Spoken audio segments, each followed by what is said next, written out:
our two-day international seminar.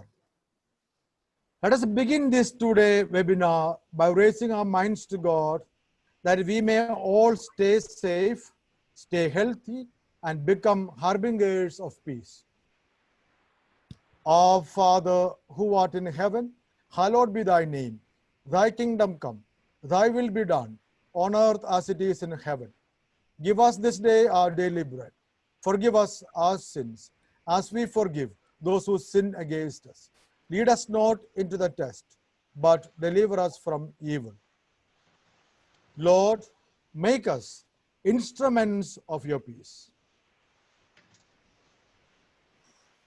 Greetings of the day, dear resource persons, participants, organizers, and all at the technical section.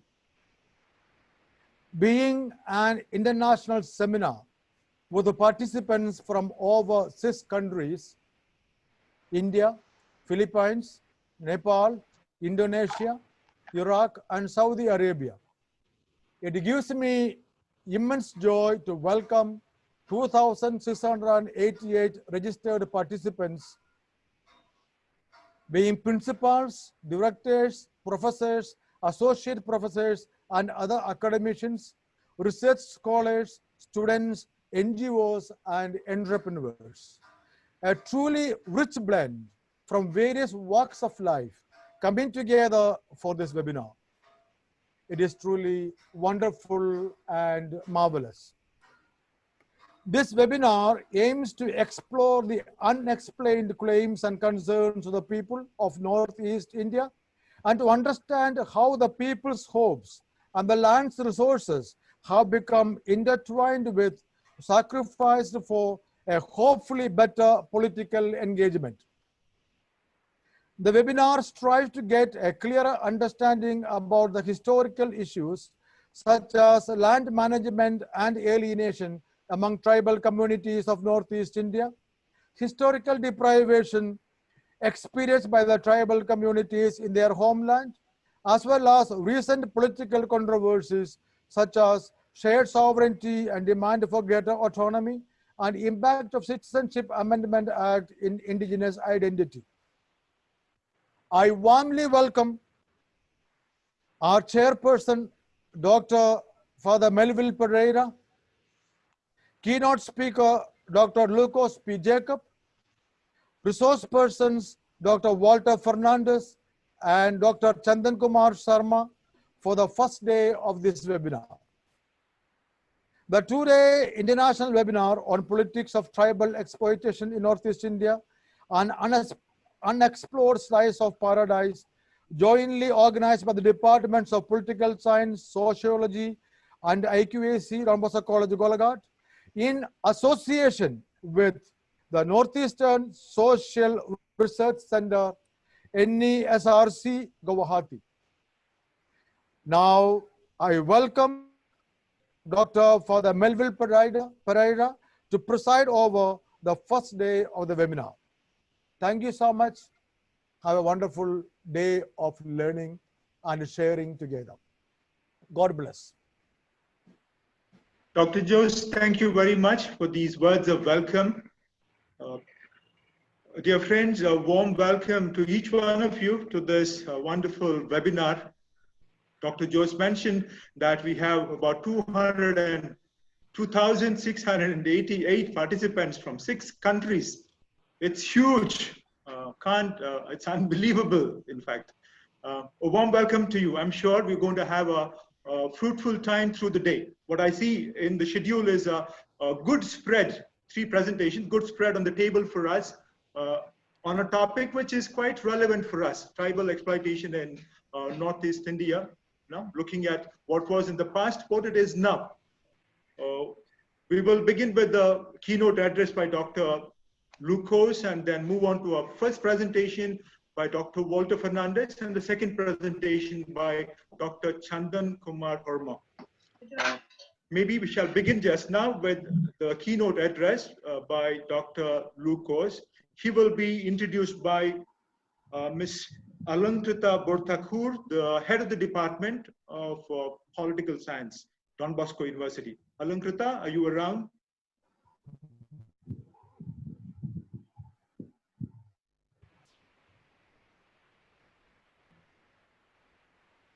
I suppose she's getting ready. As she gets ready, we'll...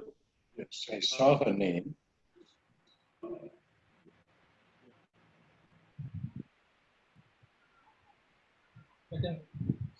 Hello everyone. Am Yes, I audible? Yes, Alankrita, yes. We will wait for you to introduce Hello everyone. Dr. Am I audible? Dr. Lukose. Lukose, please stop sharing your screen. Then only Alankrita can come in.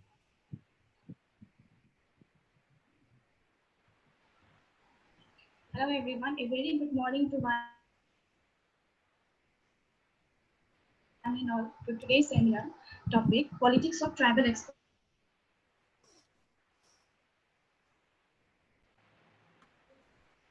Dr. Lukose, can you stop sharing the screen? Let's stop. Okay. Then only Alankrita can be seen. Okay. Okay. Okay. Hello. Yeah, Alankrita, go on. Hello everyone. Hello. Yes, Can you hear you? Go ahead. Hello. Am I audible to you? Yes. Yes. Yes, you are audible, cannot be seen. But Okay. Topic: politics of tribal exploitation in Northeast India, an unexplored slice of paradise. Dr. Lukose P. Jacob, Associate Professor and H.O.D. of Department of Social Work, Assam, Don Bosco College University. He has over 30 years experience in planning, controlling and monitoring development programs, project cycle management, capacity building and research. He has 15 years of experience in facilitation with international funding partners in mobilizing projects and programs, even involving in their strategy.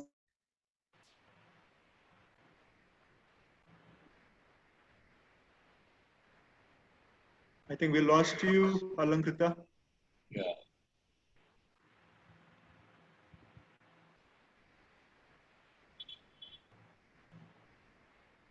Now, I request Sir to take over and address us all. Thank you and welcome, Sir. Thank you, Alankrita, for your words of welcome, especially welcoming Dr. Lukose Jacob. She has mentioned the years of experience Dr. Lukose has in the academic field. I'm sure we have the right person to flag off the issues for the day. Dr. Lukose, you can take your time. Good morning to all of you. First of all, I would like to thank the organizers for giving me this opportunity to speak on such a passionate topic for all of us who are based in Northeast, really ponder over. Sikkim and our 7 states of Northeast India represent 7% of Indian area and 3% of Indian population as per the 2011 census. But these figures hide the immense diversity of languages, ethnicity, culture, and biodiversity, as well as the wealth of natural resources in Northeast.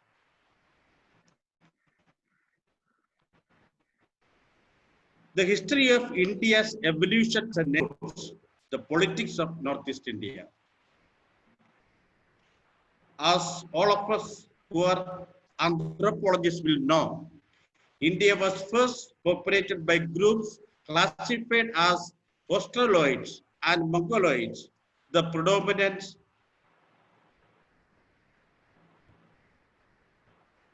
predominant group which is inhabited by Northeast.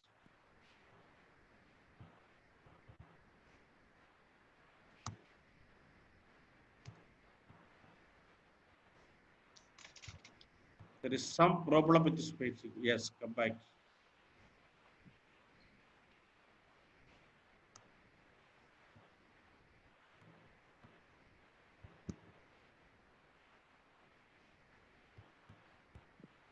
Yes, Dr. Lukose. Yes, there is little problem with the slide presentation now. Okay. factors leading to political exploitation of tribals in Northeast India. The factors which I could call out from various references are the social and political destabilizations and ethnic violence in several parts of Northeast regions, diversion of fertile land and forests for industrial development and mining activities, relocation of the displaced tribal population without adequate compensation and rehabilitation, infrastructure development with the sole aim of exploiting the natural resources. The jargons of indigenous technology, indigenous methods, and indigenous knowledge are just remain as jargon itself.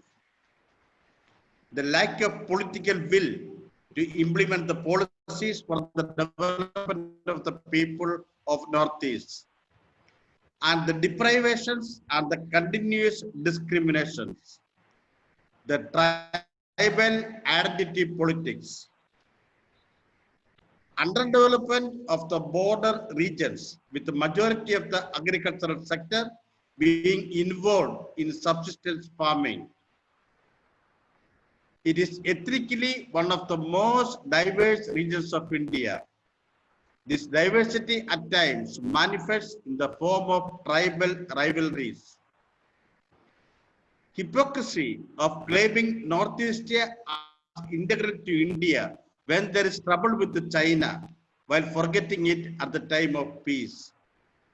This mistreatment extends to treatment of Northeast people, if I may say it, second-grade citizens. Heavy-handed and indiscriminate response by the Indian Armed Forces. Now, to go to some of the details, it is an undisputed truth that where the nature is rich, the local people are still living below poverty line. You can see from all over the tribal areas. Since 1980, almost 12 to 13% of the total forest area in the entire country, including Northeast regions, is diverted for mining and related industrial activities. The people, mostly the indigenous tribal populations, were relocated and displaced without adequate compensation and rehabilitation. Inclusive growth and development of indigenous population, an implied and inseparable principle of sustainable development process, holds almost little importance in Northeast India. The hidden agenda behind the argument of mainstreaming of those communities had been the expropriation of their resources in the name of their development. Two justifications are given. Traditionally, the process of displacement had been made otherwise acceptable to people with these two justifications. Number one, to be partly a rational, which promised to create more employment opportunities for the displaced people. The second justification, such a displacement process would certainly provide an opportunity to integrate those tribal communities with the mainstream. This hardly could transform their lives. Amidst lot of deprivations and continuous discrimination, there is little ray of hope. Northeast has witnessed the only bombing of Indian territory by Indian Air Force. Bosco, who went on to become the Chief Minister of Mizoram, once said that the main reason he joined the separatist Mizo National Front was because of relentless bombing of H.O.D in 1966. Nagaland has several veteran citizens who claim alive skinning of their comrades in the Naga nationalist movement by Indian armed forces. International Human Rights Watch argues that human rights violations only fueled insurgency in most states. Talking about identity politics, in the tribal communities, one thinks in terms of politics entering on the demands of preservation of identity. The tribal communities in the northeastern region have been expressing fears of losing their identity as a result of increasing interaction with the non-tribal communities. They have been articulating demands for further constitutional and administrative provisions to safeguard their tribal identity. The dynamics of identity politics in the region and their impact on the socio-political relations among the tribals themselves and between the tribal and the non-tribal communities has to be analyzed in the historical perspective. There are several examples of both incidental and state-encouraged demographic shifts in the region. The incorporation of Sikkim by India, which was a separate country until 1975, only happened after Nepalese migrants became the majority in the state. In Tripura, influx of Bengali people has rendered the majority Tripuri people to be below 30% of the population. The cultural differences can range from differences as being a patriarchal or matriarchal society. To take the discussion further, we have the deliberations on the land alienation among the tribals, issues and challenges by Dr. Walter Fernandez, unfolding history, journey from aboriginals to strugglers by Dr. Kumar Sharma, shared sovereignty and Naga political process by Dr. Febatun, impact of CAA in indigenous identity, claims and contentions by Dr. Kostov.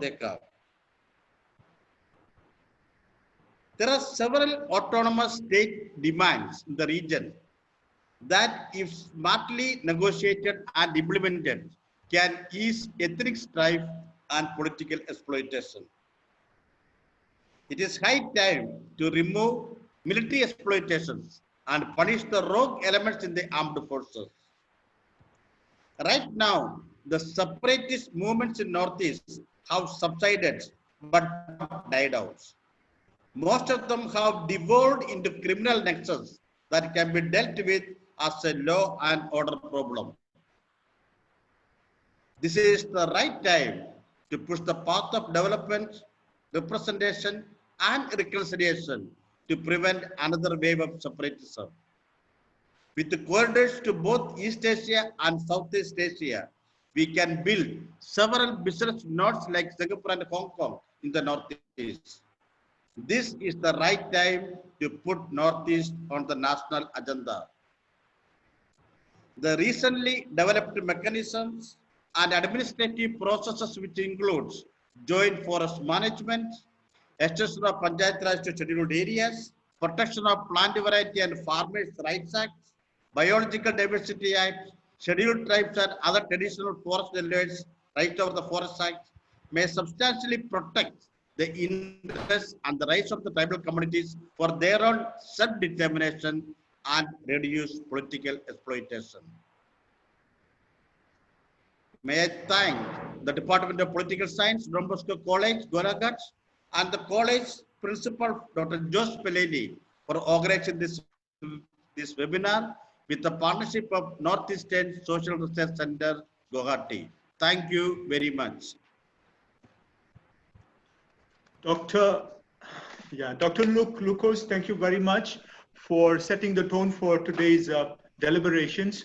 I guess having looked at Northeast India, its riches, you highlighted what is ailing it, highlighting displacement, discrimination, and those areas that need urgent attention. Thank you very much for focusing on the reality of Northeast India. We move on to the first presentation of the day by Dr. Walter Fernandez, the founder director of Northeastern Social Research Center. The paper is titled Land Alienation Among Tribals, Issues and Challenges.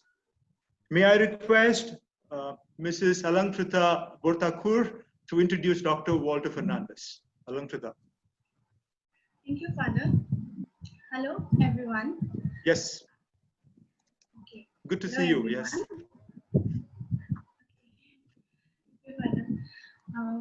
I, AlankritaBorthakur, would like to take the opportunity to introduce and welcome our honorable resource person for the first session, Dr. Walter Fernandez. He will speak on land alienation among tribals, issues and challenges. Dr. Walter Fernandez is the founder director of Northeastern Social Research Center, Guwahati. He specialized in studies on land and livelihood issues, gender issues, conflict and peace, climatic judgment, and tribal rights. Earlier, he was the director of Indian Social Institute, Delhi, and the editor of its quarterly Social Action. He has also written and edited several books and articles on these issues. Now, I request sir to take over. Thank you, sir, and welcome, sir. So Walter, warm welcome. Alankrita has nicely introduced your huge achievements. I think we will not find a second person who has done such a lot of work on displacement of people across the country. Perhaps Walter began this particular stream in sociology of statistics, numbers on people, number of people who lost land, the amount of land that was lost and compensation that was paid or not paid. This kind of huge data was made available for the first time by Dr. Walter Fernandez in Delhi.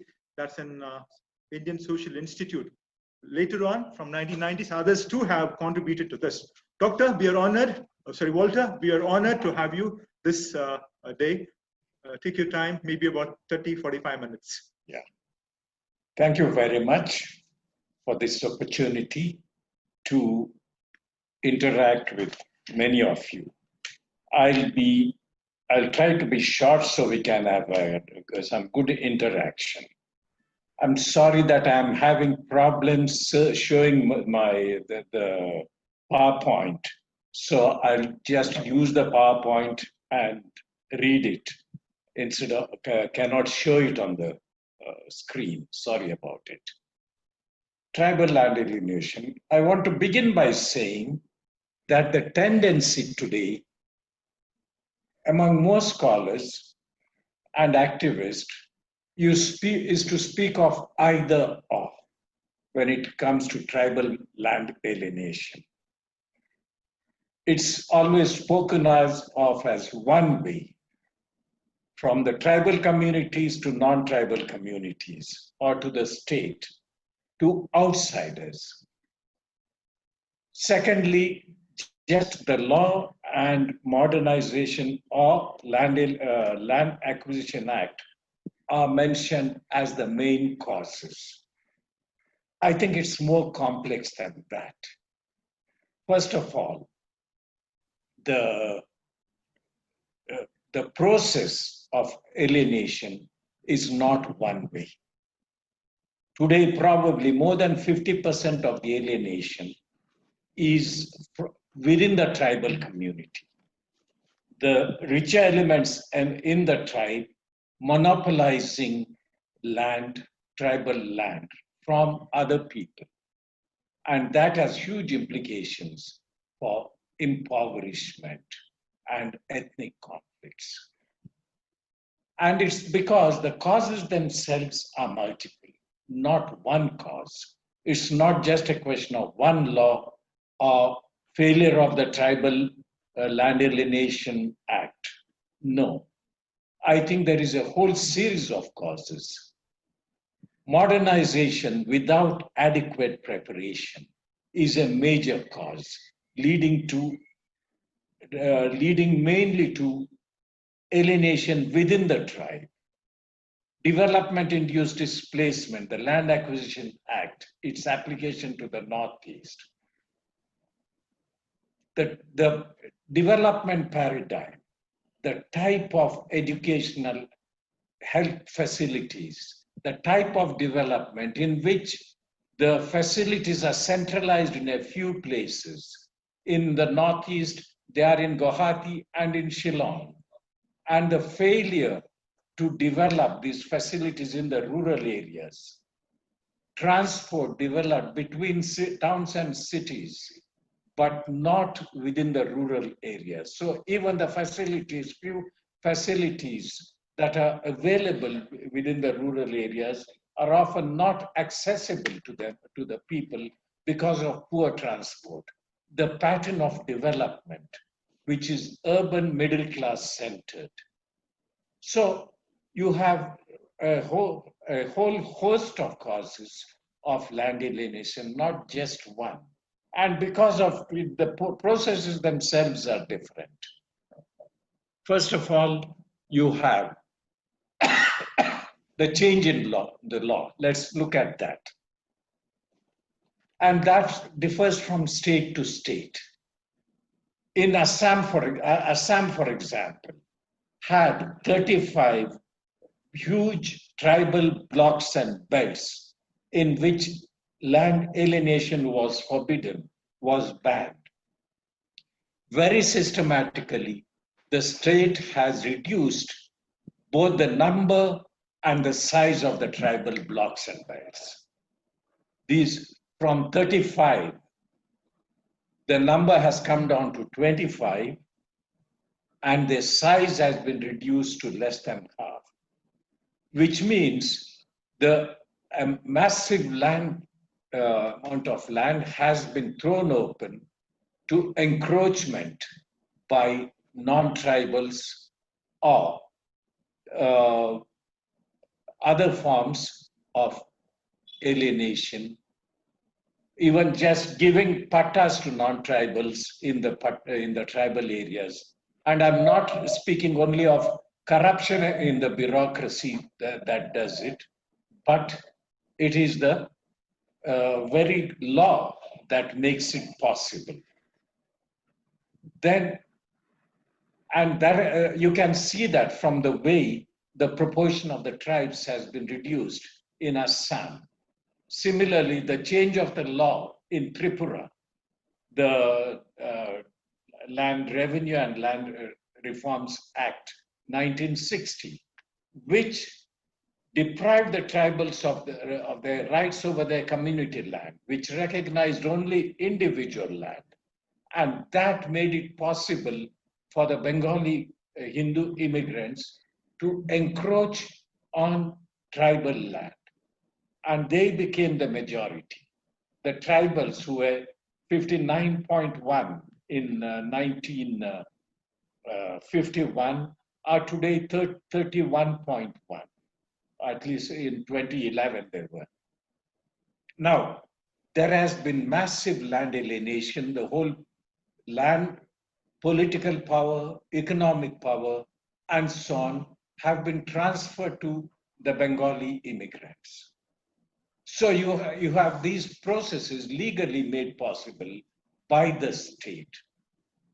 Secondly, the Second Land Acquisition Act made applicable in areas where community land prevails. For example, in Meghalaya, where the land is under the 6th schedule and the Land Acquisition Act is made applicable to it by tinkering with the law, with the 6th schedule, where, for example, the tribal customary law is the source of, applies to land. The bureaucrat treats community land as the chief's personal land and takes it over by twisting the law. The third is the formal customary law interface.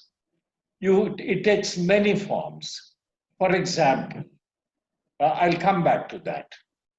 The fourth is official projects putting conditions such as individual land in the name of head of family for loans and subsidies. I'll come back to it. Its result is both internal and external land alienation. External in cases like the blocks and belts, internal through the interface of the formal with the customary law. Let's take some examples. Removing the tribal belts and blocks title turns tribal community land into common revenue land.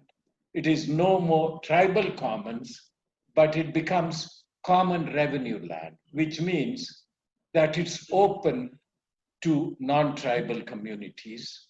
Some may encroach on it, or the state can allot it to non-tribal families.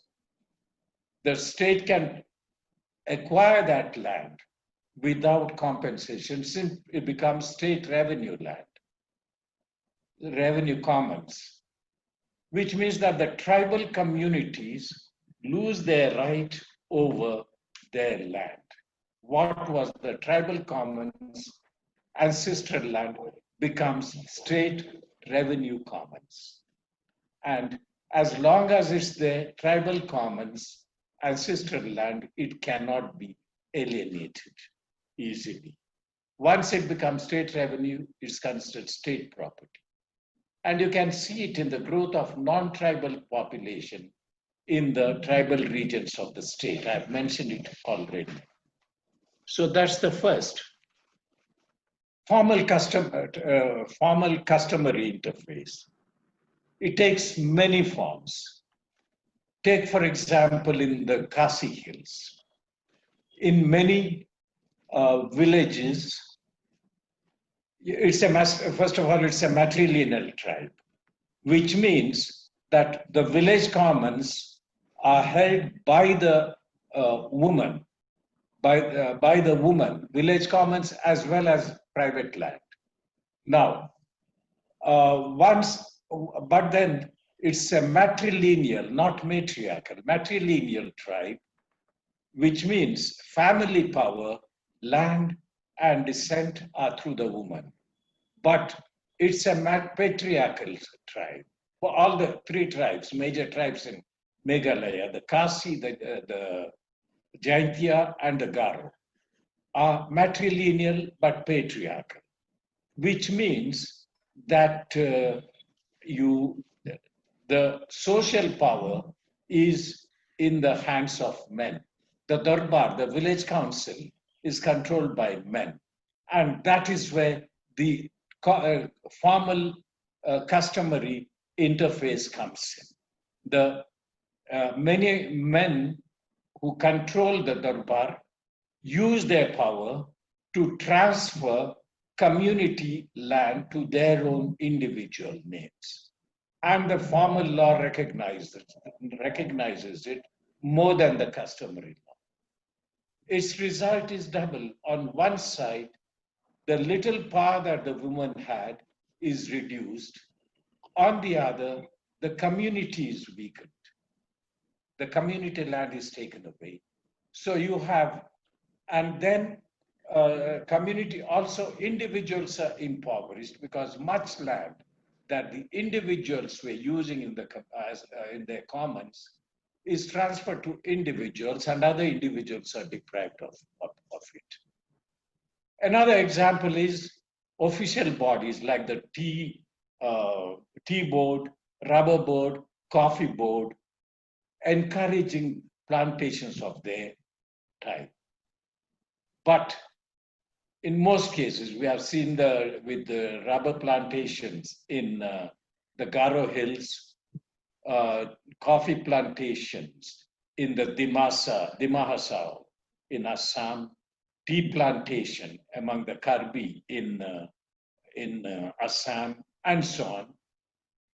The condition they put is that for loans and subsidies, the land has to be owned by individuals and in the name of the head of the family, understood as the man. Take the Garo. They are a matrilineal tribe.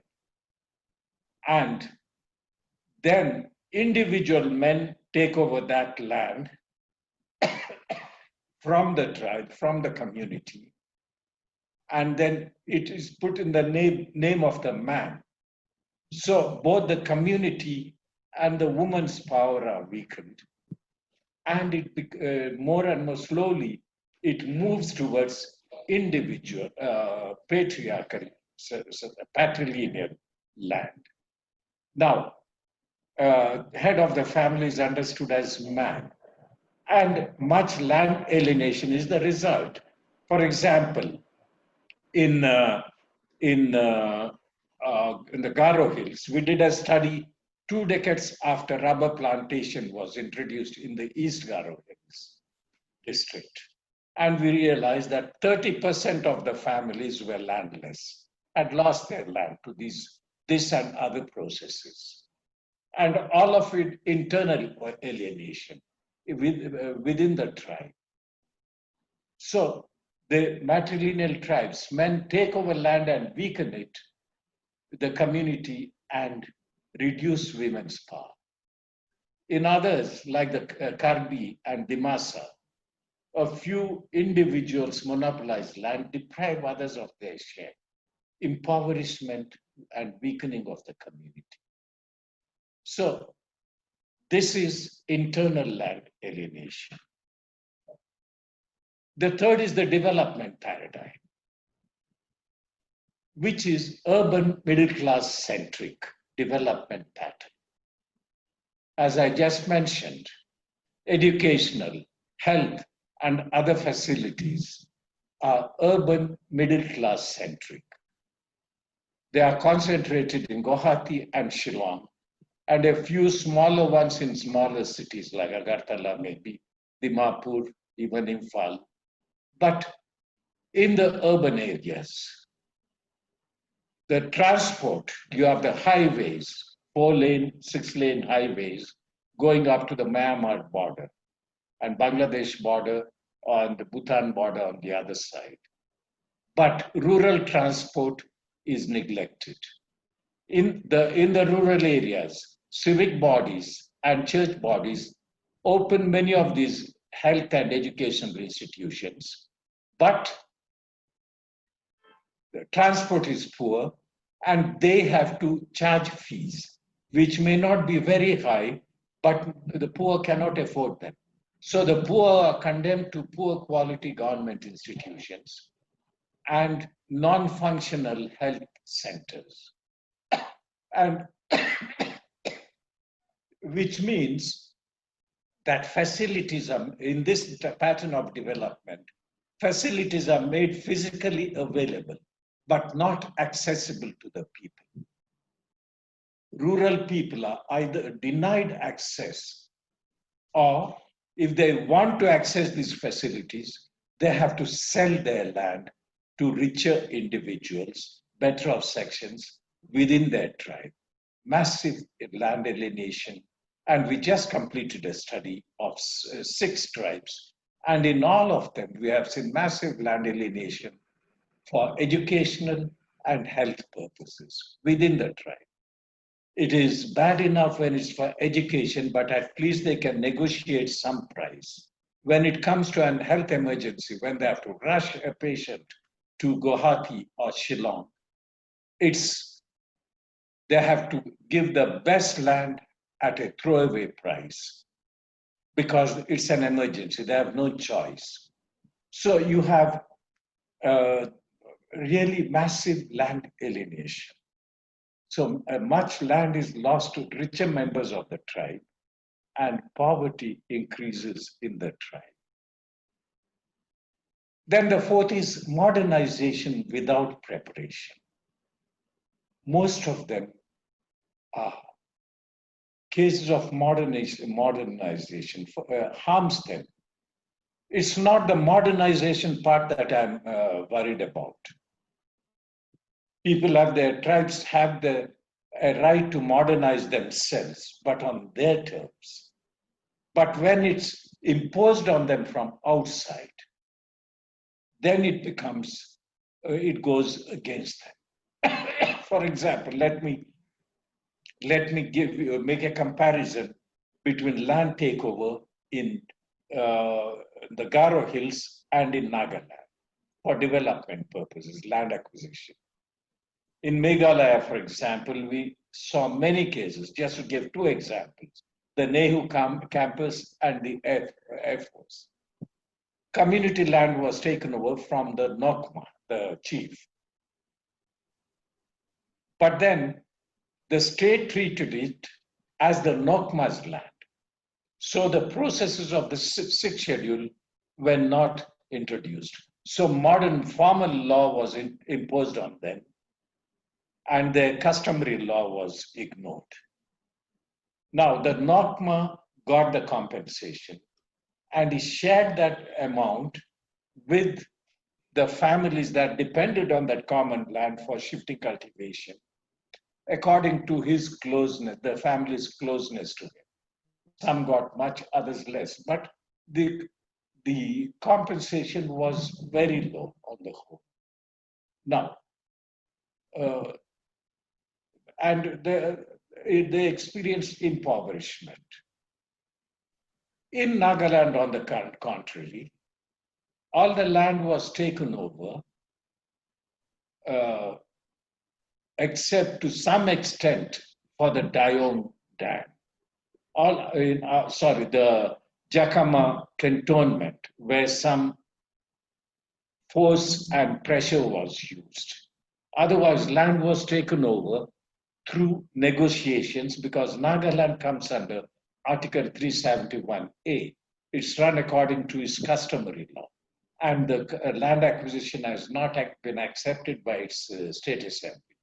So the state had to negotiate with the village leaders. So the terms on which they got land are not very bad, not as bad as elsewhere, the Garo Hills, for example. Secondly, because of negotiations, only community land was taken over. The residences were not touched. And then the community was able to readjust its ownership and give land to those who lost the land which they were using. So there was negotiation within the community and with the state. And that the terms were not too bad. Of course, there were some problems, but the negative impacts were not as many as in the Garo Hills or in Assam or Tripura and elsewhere. Even in Meghalaya, take for example, the Umiamuntru Dam in the Khasi Hills was taken over when in the 1950s, when the customary law prevailed. So it was immediately the community was able to rehabilitate those who were not, those who lost their land. So it's one of the few successful rehabilitation cases in India, not just in the Northeast. Now, while those in the one of Nehu, either Shillong or Garo Hills or the airport, they lost their land without any rehabilitation. The formal law took over, pushed them out, and that's it. So when the customary law was strong, they were able to negotiate. And that is something we cannot forget. So as you see, what we have is not one, but many processes of external as well as internal alienation, which means that the impacts to vary from place to place. It's not just one impact of land loss or impoverishment, etc. Impacts to differ. It's not just, secondly, it's not just the law that deprives them of their land.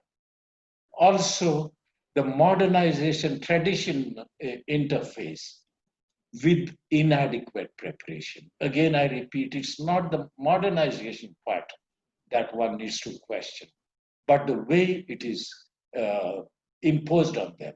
Imposing the formal law on the tribes that were running their affairs according to the customary law without any preparation. So it has two major impacts. One is class formation in the tribe, and the second is strengthening of patriarchy and weakening of women's role. Two major impacts. That's something we have seen all over. Secondly, land is an integral part of tribal identity, and landlords has a major impact on tribal identity, which is closely linked to their land and other natural resources. And its result is ethnic conflicts. We speak of ethnic conflicts. It's mainly because of the competition for reduced resources that we see in the Northeast. Then every community declares itself indigenous to a particular area, having only rights, exclusive rights in that area and so on. They rewrite their history, rewrite everything, can't call themselves indigenous. The whole question of reduction of resources, lack of access to resources, impoverishment, that has to be looked at to understand ethnic conflicts. Now, one has to look at these processes, and that's a massive challenge in order to make modernization accessible to the tribes. Now it is imposed on them on the terms of the state or of the urban middle class or other outsiders. The type of development, for example, access to education or health in the village, all that has to be studied. Let's take education. The people in the rural areas are condemned to poor quality government schools. It means they're condemned to perpetuating poverty. They do not have access to other processes outside. Similar is the case of health, transport, etc. And it's time we took this as a challenge. Why should the poor be condemned to poor quality education? One possibility I see is funding grants in aid for private education. Why not? I'm not speaking of CBSE and ICSE schools. I'm speaking of state board. I think I'm not asking for the moon. It happens in southern and western India.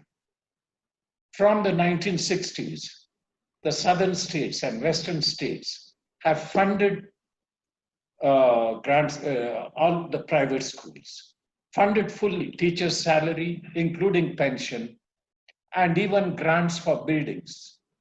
Or if the buildings were put up by the management, the state pays a nominal rent. It's nominal.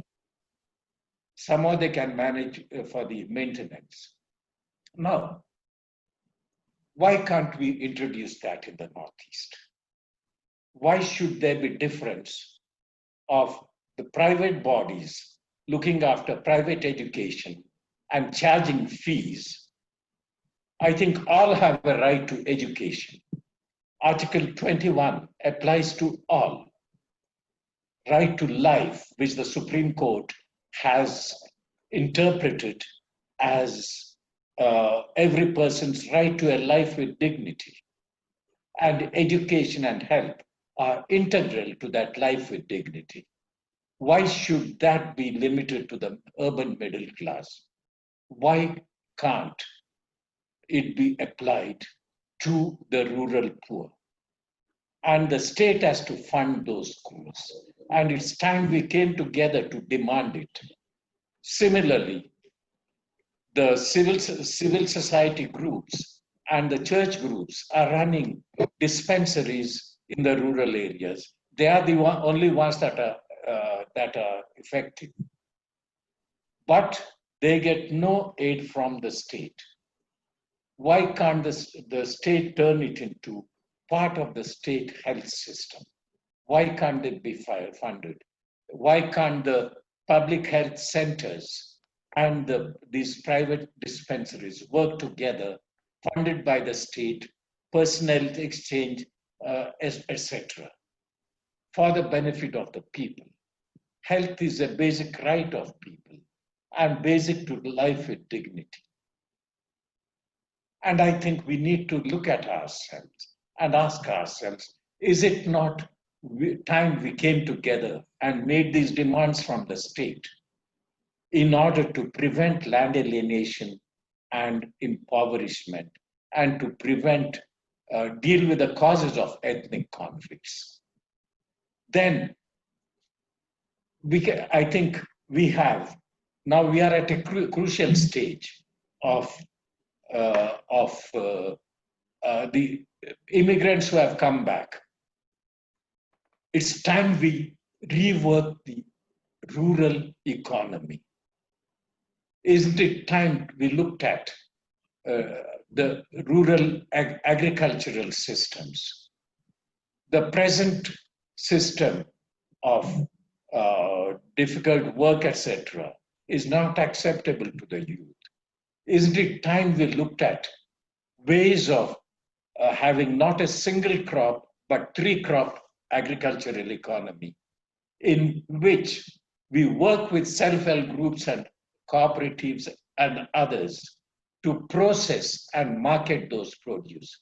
Not the type of commercial crops, 3 crops, but the type of crops that the people have control over, which they have the ability to process and market.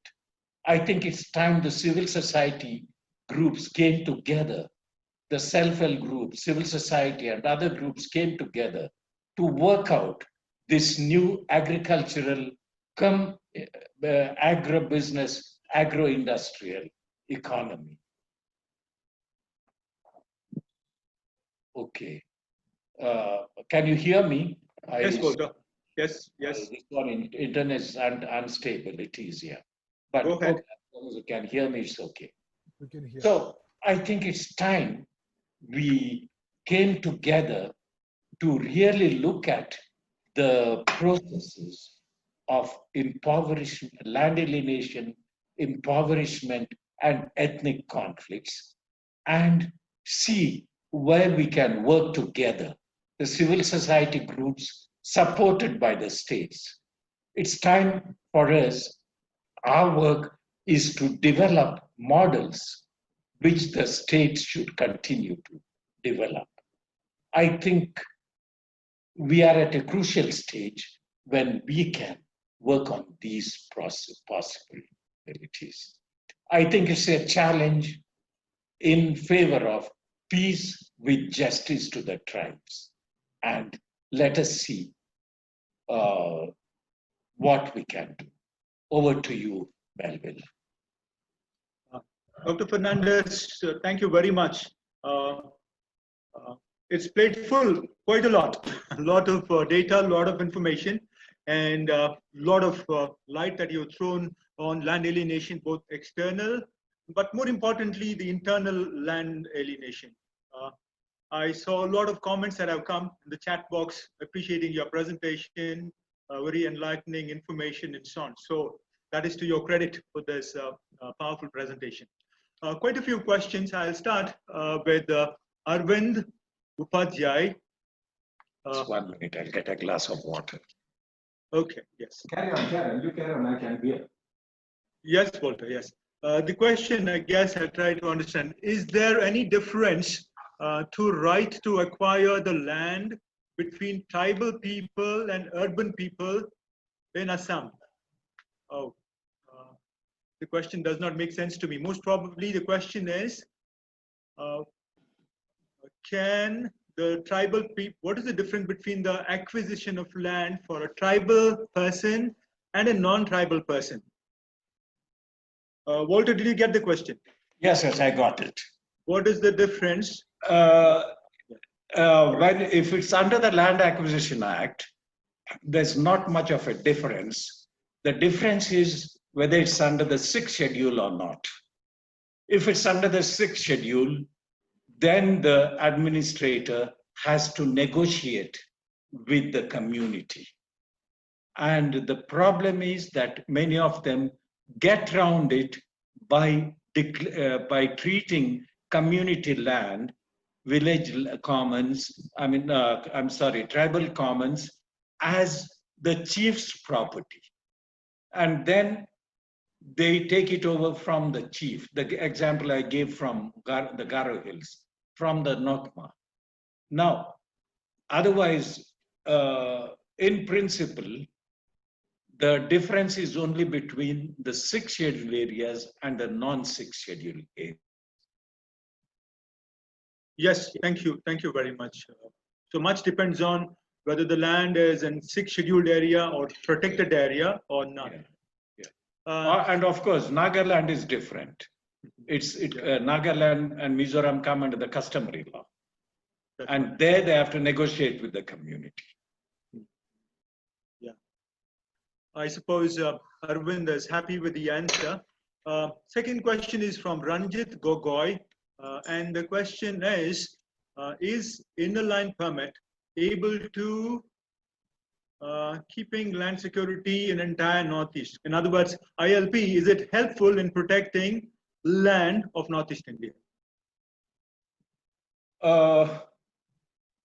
If you, to some extent, not much, to some extent from outsiders, in the sense outsiders cannot come and occupy land, but it's incapable of preventing internal land alienation. And much of it is internal today. And we need to take a very serious look at internal land alienation, because it's the processes of education, health, and others which I mentioned. They are responsible for internal land alienation. And that ILP cannot prevent that. Actually, alienation to outsiders is relatively little where there is ILP. Of course, there are ways of doing it. Take, for example, in Arunachal Pradesh, you have the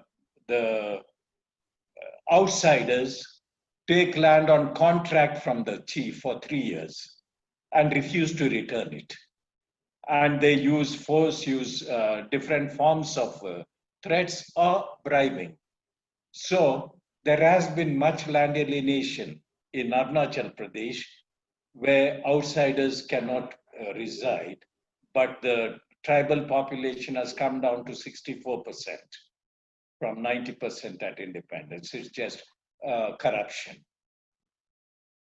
Thank you. I think, Ranjit, you got the answer. One of the important points that Dr. Walter Fernandez made during the presentation is the internal land alienation that is taking place. So your question, ILP to an extent has surely protected land alienation to outsiders, but the major important question is, what about land alienation within the tribal communities? Am I right, Dr. Walter? Yeah. Yes, okay. We move on to the third question. This is by Dr. Pulmoni Das. And the question is, what are your views on Assam government's recent ordinance for automatic reclassification of land? How will it affect tribal people? I guess the recent ordinance that it is. Yes, go on. It may affect the non-tribals more than tribals, because the scheduled areas are exempted from it, as far as I know. I've only read the newspaper reports. I have not yet read the ordinance is not out, so I have not read the ordinance in its entirety. But the threat is to agricultural land, all agricultural land. So, and that will affect everyone. And they will find a way of getting around the Tribal Land Alienation, Prevention of Land Alienation Act by finding some way out of it. So it will become a threat, but today it's a greater threat, as far as I can see, to the non-tribal land, agricultural land, than to the tribal land. So here the protest is in the name of indigenous land, but I think we have to look at it also from the point of view of food security and threat to agricultural land. So good. Your answer is that the threat is not only for tribal people to tribal land, but also for non-tribal and non-tribal land too. So it is threat is for the entire people of Assam and all kinds of land. Thank you, Bolta. Move on to the next question. How do you see alleged encroachment on Assam's land by the neighboring states of Northeast India in the light of land alienation? Are you getting this? How do you see alleged land encroachment, Assam's land, neighboring states in the light of alienation? Those are border disputes. Correct. Well, it's a very difficult issue because it's a disputed area. To whom does that area belong? I'm in Assam, and obviously I would be expected to say that it belongs to Assam, and the other state has encroached on it. And if I were to go to Nagaland, for example, I would be expected to say that Assam has encroached on it. I think what is important is to find a way of solving the dispute and not speak of encroachment on that count. But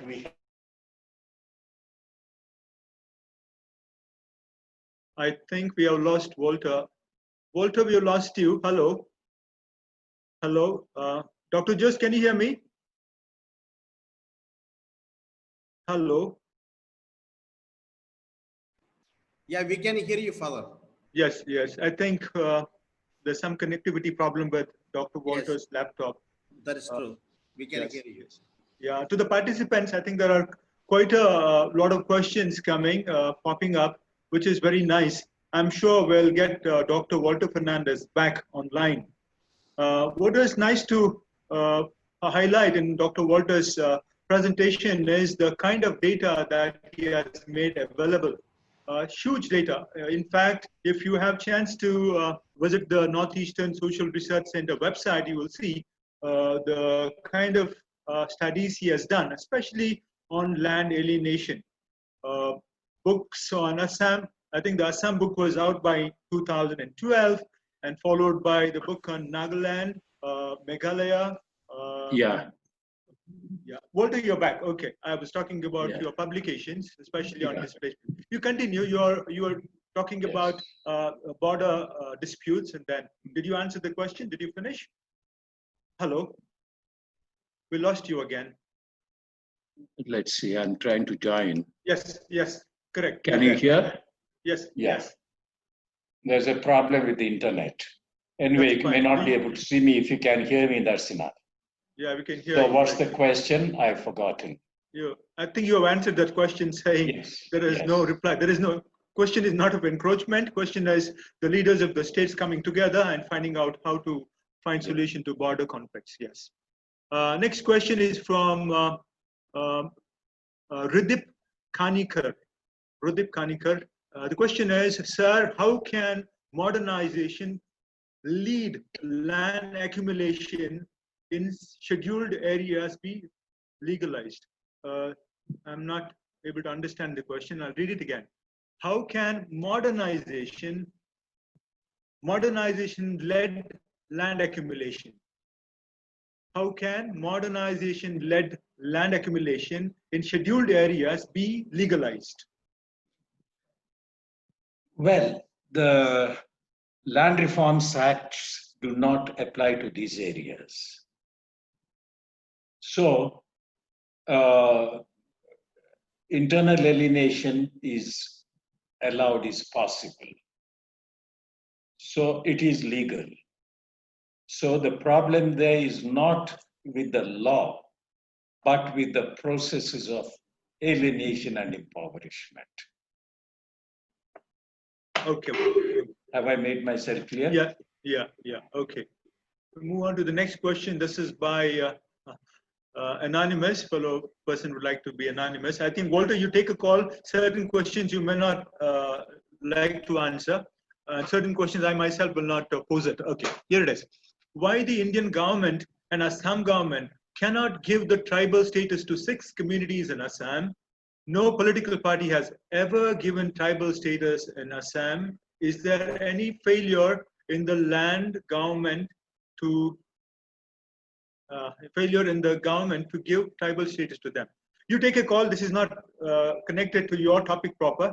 So if you want to answer, you can. Otherwise, fine. Why has the central government not given ST or scheduled tribe recognition to 6 communities which have been asking for this for decades now? Well, it's a political issue. The state has to take a political decision. But I think it's important for the tribes to come together to negotiate among themselves. That is not happening. We cannot have a solution just coming from above. I think there has to be a grassroots level process of the tribal communities, tribal leaders negotiating and coming to an understanding, because it involves sharing of privileges. And that's where I would like to stop. Okay, fine. There's another question which is not related to your topic. Most probably there's a session on CAA tomorrow, but all the same, the question is from Bikash Kumar. Will CAA affect the tribal areas? What's your view about CAA regarding tribal areas?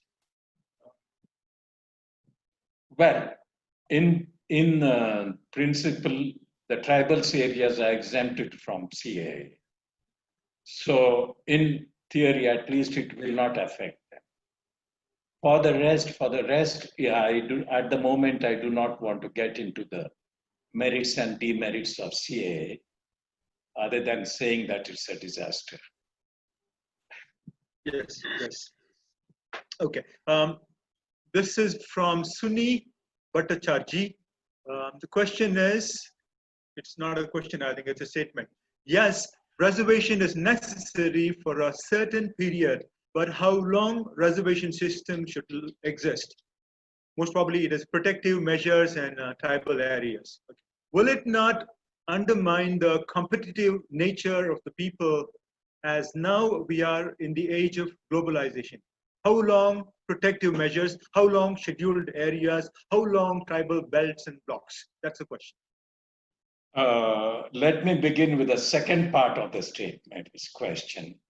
Will it not affect the competitive nature? Yes. My firm answer is no, because it's based on the assumption that the standard of the reserved categories is low and they get into these colleges, schools on a lower level, which is not true. I have been in dozens of recruitment panels, dozens really or more.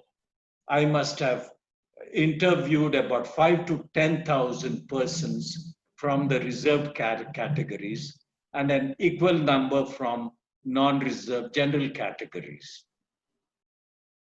In no case did we have to lower the standard I'm speaking of the social sciences. I'm a social scientist. I've been on panels for people applying for jobs, shortlisted on social. Not in one case did we have to lower the standard. Instead, the general categories, at least in 4 or 5 cases, we rejected the whole list, short list, and I'll call for new applications. So I'm just going by that experience of interviewing more than 10,000 candidates over several years in different recruitment panels. So I don't go by that assumption. This first part, how long should reservations go on? My question is not how long, but how should the reservations be? Our whole system is based on the assumption that making the infrastructure or facilities available makes them accessible to all. No. We should look at the Bumiputra policy of Malaysia, where the Malays, who are 60% of the population, were nowhere. when they introduced reservations, the Bumiputra policy, they did not stop at reservations, and the reservations were both in the public and private sector. Malaysia made a massive investment in their education, health, nutrition, and other ways of preparing them for this. In India, we have stopped at giving reservations, which because of it, they have reached a small elite. And we need to look at the way of making the reservations accessible to all, not just make them legally available and stop at that. And we have not done that. And it's a small percentage elite that gets the reservations. We have to spread them to the whole community. Thank you for that elaborate answer, Dr. Fernandez. We move on to the next one. It's the longest question. Let us see. I think there are two parts to it. First part, despite missionary effort through the mission protocol to emancipate the tribes in India, more particularly Northeast India, they continue to be marginalized in the society. Your comment? Well, the missionary was there to convert them. But the tribes have used their inputs to liberate themselves in many ways. What were evangelical inputs were used by the tribes as social inputs for their own purposes. And I've studied enough of the conversion movements. So it's not as though it's a one-way affair, the missionary liberating them. It was an interaction between the state, the Bengali dominant section were encroaching on their areas, the state, the colonial state, and the local people. And the local people interacted in their own way. And it is these processes that have to be encouraged and pushed further, and not necessarily the missionary processes. Have I made myself clear? Yes. So agency of the indigenous people, agency of other partners have to be part of this progress. Yes. And they have to be better understood, the interaction. Yes, better understood. There is second part to this question, or I think separate second question. The question is by Robert. Tribal concerns in India are treated within the larger problem of efficient implementation of development policies and bureaucratic apathy, rather than as a distinct issue in statutory law requiring more systemic change. Do we need an alternative scheme for governing the tribal regions in India? It's not just a question of governing the tribal regions, because if you speak in terms of governance alone, it will mean one more bureaucracy imposing one more type of administration. I think one has to look at the type of modernization, and that is crucial. The type of modernization. The tribals are looked at as primitive or backward, who have to be mainstreamed. No. The tribals we have to look at development from the tribal perspective. Accept the fact, tribals have a right to development, but on their term, not what is imposed on them. And I think as educationists, as civil society groups, as church groups, we have to study these processes and see how we can encourage the processes of development from below, modernizing their tradition, rather than imposing an external development, external modernization on them. So we need to look not a new administration, but new look at development and modernization. Thank you. The next question I think is related to your answer just now. Professor Walter, do you really think the issue of internal alienation can be solved through making changes in formal laws, as if tribal areas are more likely to be governed by community laws? No. You see, we have to look at other possibilities. I don't know exactly which ones. Okay, you can introduce land reforms, limiting the extent of land that they can own, the tribe can own, etc. That's a possibility. But I think we need to look at, again, the previous one. We have to look at alternative forms of development and modernization. Education, health, and other processes reaching their areas, rural areas, rather than being forced. So look at the causes of that. Look at the type of agriculture today and how we can modernize it from below and have another type of development which helps them. I think that's my answer. Yes, thank you, Walter. To the participants, there are a number of questions here. I am trying to reduce the questions which are not related to the topic. So pardon me, friends, if your question is not answered. Okay, Walter, here is a tricky question for you. Whether alienation from within the tribe is a deterrence for alienation from outside. Well, alienation is alienation, whether it's internal or external. Impoverishment is impoverishment, whether it is because of internal or external alienation. And we have to solve deal with the causes of both and not choose between the two. Because you can have the leaders who alienate land internally focus on external alienation, but that doesn't really help. It only continues the ethnic conflicts. We have to deal with the causes of both types of alienation. Yes, thank you. I'm skipping a lot of questions which are not related. The next question from Subhash Basumatari.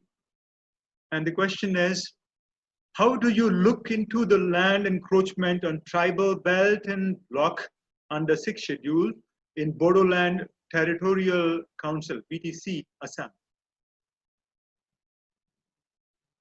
Well, today, is it possible to get it back? That is the main question. Because the 6th schedule has been applied to the border area without, as far as I know, without paragraph 3, which deals with land. The agreement signed is that the status quo will be maintained. For fear, probably, that otherwise it will lead to massive bloodshed. If you have to send people away, take land away from people, it can mean a major conflict. So the BTC agreement has excluded paragraph 3 and to some extent, in the sense that they have said that it will be the status quo. They will not deal with the existing land ownership pattern, but will not allow further alienation. Well, that's the part of the agreement. Whether it's the best way or not, I wouldn't be able to say at this stage, because there's not much you can do about it today. Okay, thank you very much. There is a related question. Most probably you have answered it already, but all the same. From Anmark Basumatari, what preventive measures can be taken to protect tribal belts and block? Well, there I think we need to stop their further delimitation, further reduction, and protect them. But that alone, they are so small today, so few, that alone is not going to protect land very much. We need to find really more creative way of land development. In the border area, for example, I think we just have to accept the challenge of developing the existing land and turn it into really a source of income and development. As I said, through 3 crops that are accessible to the people, not the ones that are imposed by the state. 3 crops, their processing and marketing. So by the village as a community, not by individuals. By individuals, it may mean internal land alienation. Exactly how is it? Those details have to be worked out. But I think we need to find more creative ways of developing existing land and making them really productive. Yes. Sure is a question, I think, really good, profound question meant for Dr. Walter Fernandez. This is your area. What measures can be taken by the tribal people or tribal community against land acquisition by the government without providing any rehabilitation facility? In other words, how do you stop government from acquiring land without giving rehabilitation? Just stop it. That's all, because this one, the LAR, the 2013 Act says clearly the compensation has to be paid in advance, rehabilitation has to be part of takeover. So they have to demand it. Their leaders have to come together and demand that the land takeover without rehabilitation be stopped. But before that, they should study the need of the project and see whether it is the minimum required, whether it is really according to a public purpose, for example. For example, 3,000 acres given in border area to that Swami, what's it? Is that a public purpose? First, they have to ask themselves and question the need for acquisition. Secondly, once it is if it is to be acquired, is it the minimum required, which is under the 2013 Act? 3, if it is the minimum required, no acquisition without rehabilitation and compensation paid in advance. I think these have to be their demands and they have to stick to them. Yeah. Good, thank you. Next question. What preventive measures can be taken? Sorry. This is a question which is not exactly to your topic, but I think you dealt with it. Why is tribal identity important for tribalism? Relationship between, I guess, tribal identity and tribal people. Why identity is important? Well, I can put the same question to others. Why is this whole agitation against CAA as an attack on Assamese identity? Depends on what you mean. I mean, identity is something internal to people, intrinsic and very important. That's it. Thank you. Here is Mausami with a question. We are talking about amalgamation of peace with justice for quite some time now. Whether the civil society groups have taken up the issue of land alienation with the state. Secondly, how to deal with internal colonization, which inherently violates the true objective behind the 6th schedule articulation. I think you've answered the second question. First question is confusing. I would focus on the second question. How to deal with the internal colonization, which is inherently which inherently violates the true objective behind the sixth schedule? Well, that again applies to all. The whole question of what Professor M.N. Karna calls the mainstream versus the substream. You have various levels to that. The Gangetic Valley, Hindi, upper caste, Hindu male considering himself the real Indian and imposing his understanding of Indianness on the rest, on the Northeast, for example.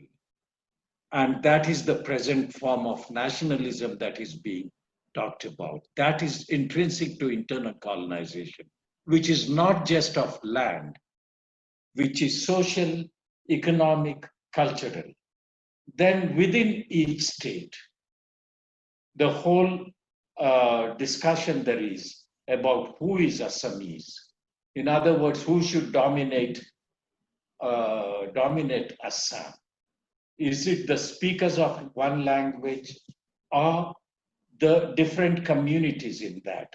As the 2005 Alpha Manifesto says, Assam is made up of many nations and they should interact with each other and treat each other as equal. While the other would give exclusive right to one. So there is the whole issue of what is colonization. Within each district, each community, be it the Karbi, the Dimasa, the Naga, the Meitei, the Kuki, considering themselves exclusive owners of an area. I think there are different forms of that colonization, and we need to look at it and deal with its causes. This is a simple question for you. Is there any compensation for acquisition of land for a 4-lane, 6-lane, 8-lane road? Is there any compensation package? Please explain. In other words, is there compensation for people whose land has been acquired for 4-lane, 6-lane road? If it is, please explain. Well, unfortunately, we were busy with the whole Land Acquisition Act and alternatives to it. And I remember I was coordinating it. And we did not realize that behind the back, the government was enacting another Highways Act. We were busy working on the Land Acquisition Act, and the Highways Act is very weak from the point of view of compensation. Unfortunately, it's weak. There is not much provision, but it has been dealt with to some extent in the 2013 Act, where, of course, it still remains weak. Say, for example, it says that linear projects do not have to have rehabilitation, but there is provision for compensation there. So it has been changed to some extent in 2013.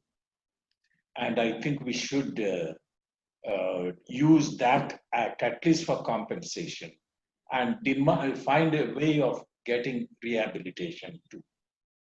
Thank you, Walter. I've been looking at the many questions and trying to pick and choose. You have another 10-15 minutes to go. Here is a question from Amit Kumar. I think it's a tricky question. Which policy should India follow? As on the one side, country is following non-interference in tribal life. And on the other hand, corporate world is changing their lifestyle. Well, it's not quite true that the country is following a policy of non-interference. The problem is that we do not have a tribal policy, other than the 5 points of Warrior Elvin, which Jawaharlal Nehru accepted. In the 90s, we were working on a tribal policy. And the moment they realized, the state realized that they would have to make, accept many rights of the tribals, they just stopped working on it. So we really don't have a tribal policy. We need to work on a policy that attends to, that can combine tribal interests with broader general national interests. And that is another challenge we need to face. Friends, some questions are repetitive, so therefore I'm not posing them again to Dr. Walter. Still, I would like to pose this question. He has already answered, but I think it would be good to get a little more substantiation from Dr. Fernandez. Here it is. Decreasing of resources, alienation of land, acquisition of land, violation of tribal belt block in plains, tribal areas in Assam, particularly central Assam, greatly impact on socio-economic problems. Sir, what will you suggest to land-greedy government to protect them? Suggestions also to tribal community to safeguard the tribal land. It's not just a land-greedy government. Alienation is to different groups of the state and outsiders. We have non-tribal people of Assam encroaching on land. I'm just to limit myself to Assam. Yes. We have Bihari immigrants, Bangladeshi immigrants, and local people, all of them encroaching on tribal land and getting pattas for themselves by bribing officials. I think it's the governance pattern that we need to look at, rather than just colonization and other processes, I feel. Mm-hmm. Thank you. Here is another question by Pankaj Gogoi.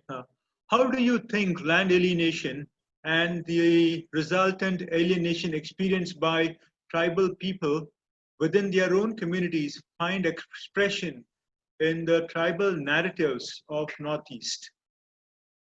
Do you think a perceptual change is required in interpreting such expressions? Oh, yes. A strong yes. A conceptual change. We really, to understand it, we need to develop new concepts of alienation, a new understanding of the community which is getting weak because of these processes, and find ways of rebuilding the community with the type of modernization that they require.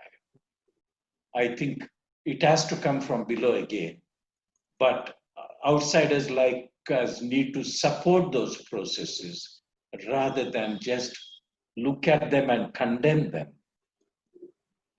Have I made this? Yes, yes, yes.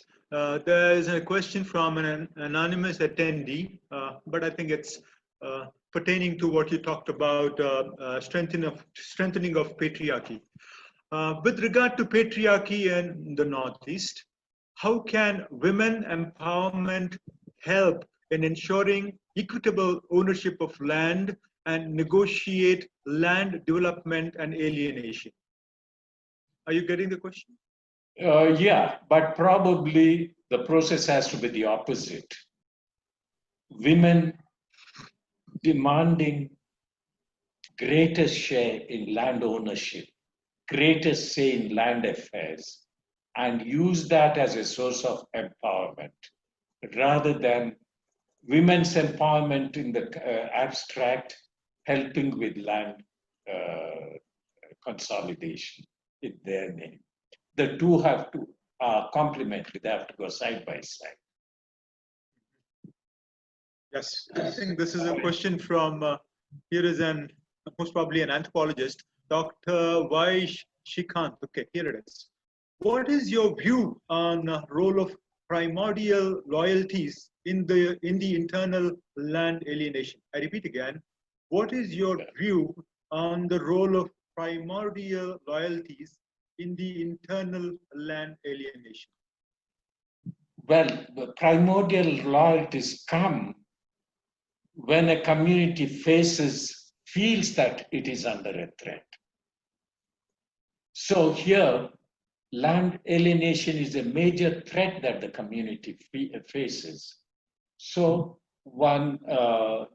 that's why, again, we need to find a solution to the cause rather than look at the symptom. The primordial loyalty is a consequence, a result of the threat, and not the threat in itself. Yeah, okay. I'm looking at more questions for you. Can ILP in retrospective be analyzed as one of the important policy making during the 19th century as encroachment on land belonging to hill communities by British administration, rather as mere frontier making process that safeguarded the British administered plain areas? This is from Chandrika Das. Did you get the question?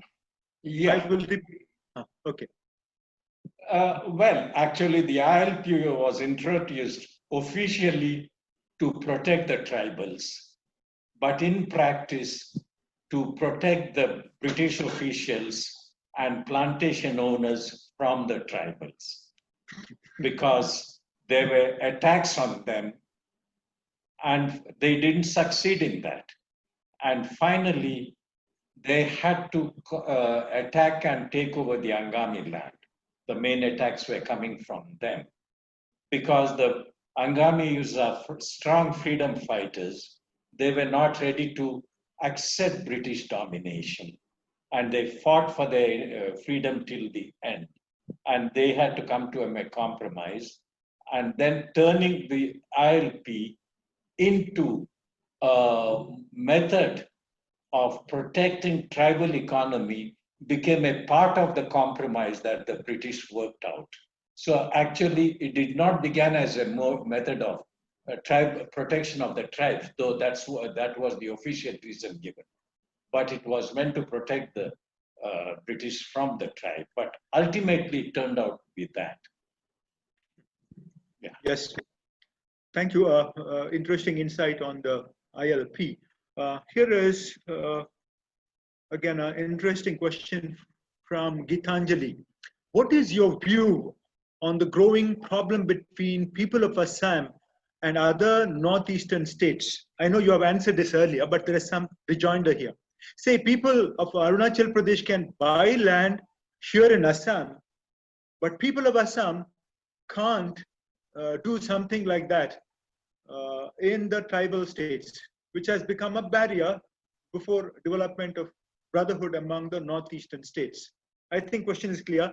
Tribal people can own land in non-tribal area, but the non-tribals cannot acquire land in tribal area. That's the question. Well, I'm afraid of answering that question because it has come up in other places too. Take, for example, Manipur. The Meiteis say the tribals can own land in the valley. We, the Meitei, cannot own in the valley, in the hills. I think we need to look at the whole issue from a broader perspective of domination dependency, the weak versus the strong, and deal with that issue of domination dependency rather than just buying and selling land. Okay, this is not a direct question, but I think in the context of the topic, tribal exploitation, this question makes sense. This is from Abhishek Kumar. The question is, can we say tribal subjectivity sometimes becomes burden on them when they try to live a life like urban people?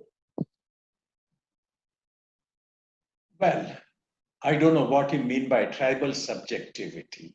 No, the tag of tribal. No, I think the question is clear. Question is, the very tribal identity, is it a burden when they go and live in urban areas where because that becomes a point of discrimination. Because you're a tribal, you tend to be looked down upon. So therefore, does this identity become a burden on them? Well, I think it's a two-way affair. And it's not just the tribals. Any immigrant community has to face the host population. And they cannot always cope with it. The tribals, because of their greater isolation, not because of that identity part, but because of their greater isolation, face that more than the non-tribals groups too. But ask the Assamese, ask the Bengalis, ask the, say, Keralites when they go out. Every community tries to live within itself, its own group when they go out. They try to find themselves in a new area. I think it's the whole question of host-guest relationship and domination dependency syndrome that we need to look at, rather than just the identity part of it. This is, yes. There is a nuanced question here. What will you suggest, external as well as internal factors, that would protect the non-scheduled areas of tribal land and tribal blocks? See, I think the question is, you have tribal blocks and belts in scheduled areas and in non-scheduled areas.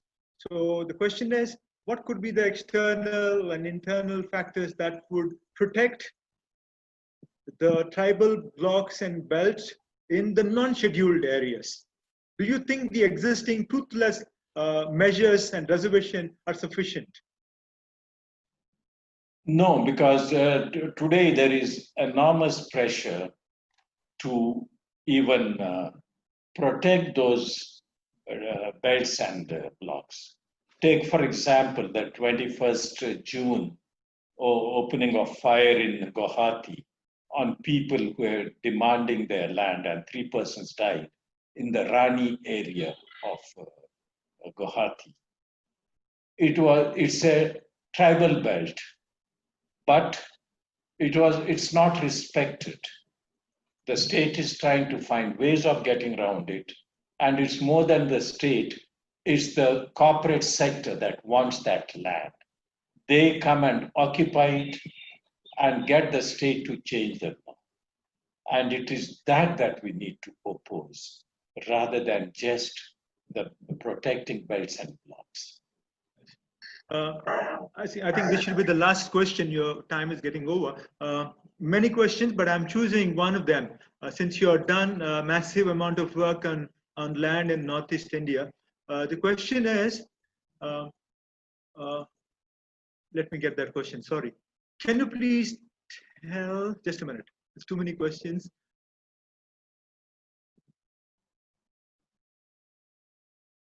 Yes. Is land alienation status similar in all states of Northeast India? Meaning, I guess, what is the extent of land alienation in different states of Northeast India? Where it is more, where it is less, what is the status like? In brief. No, it's not similar. It differs from state to state. I've given you, first of all, the case of Tripura.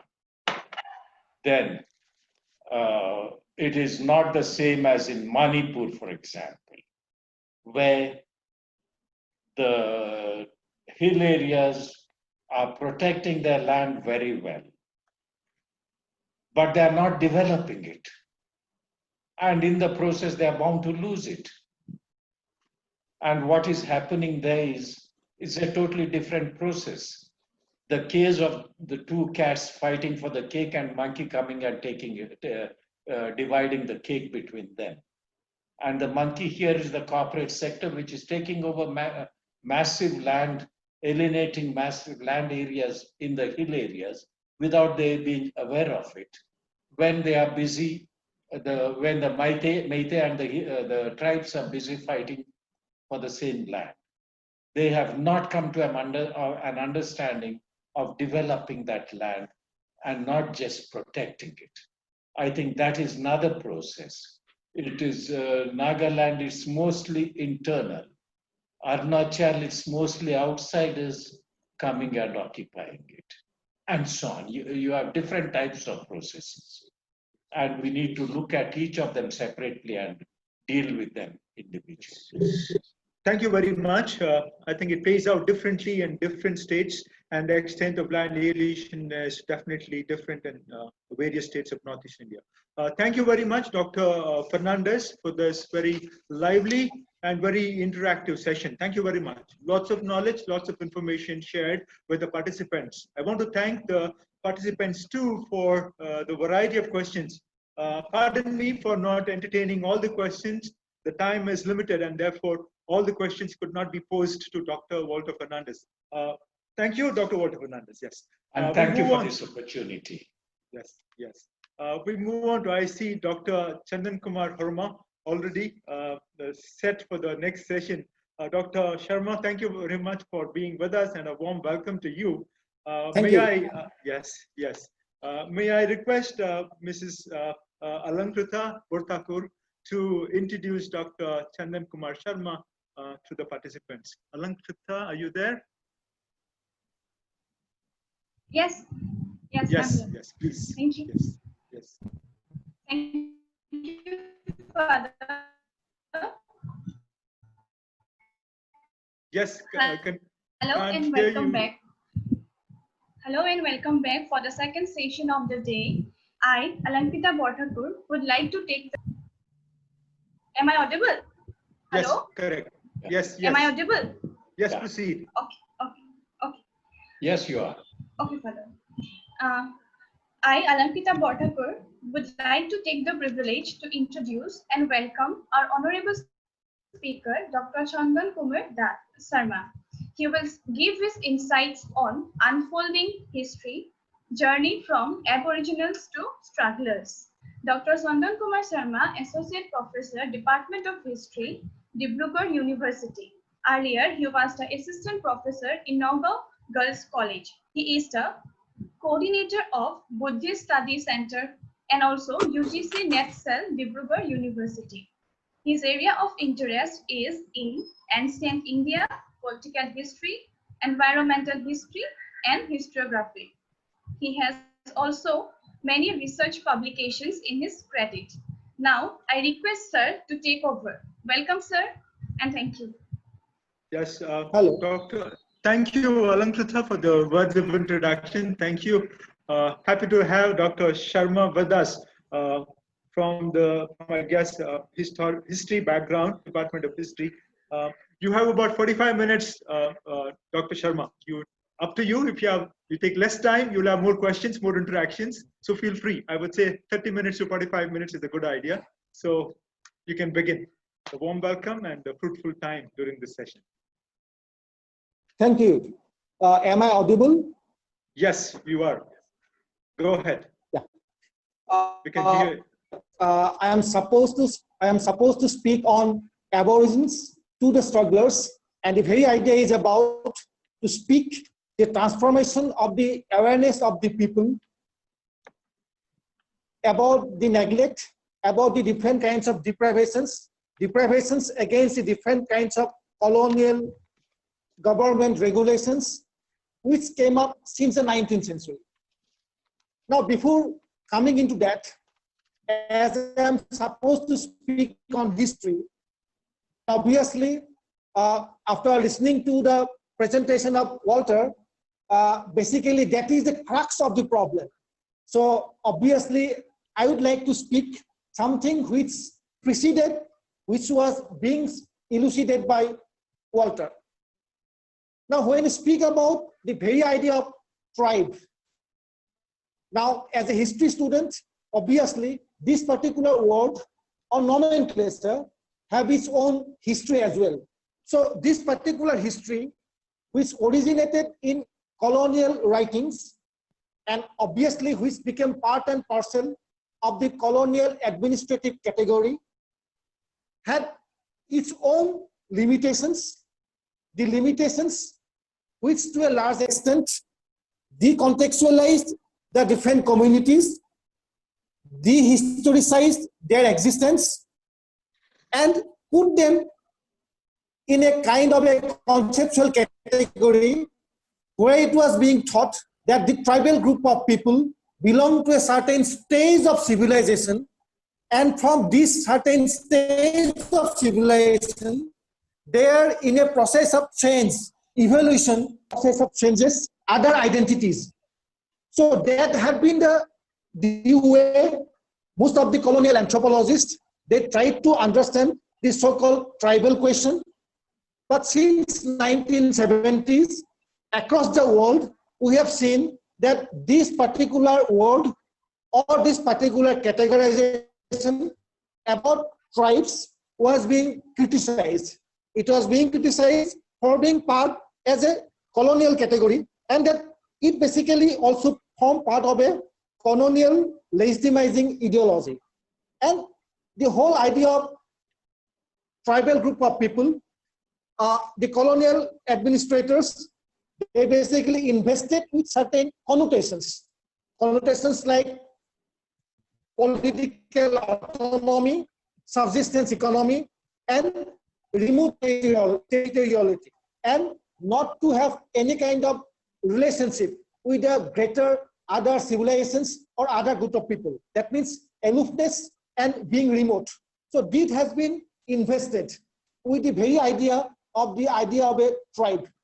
But as I have said, this very category of the kind of categorization which appeared at that point of time, the category which basically emerged since 1822, when Garo Hills was brought in to the British colonial structure, and when that regulation in 1822, it basically said in terms of savage and rude people of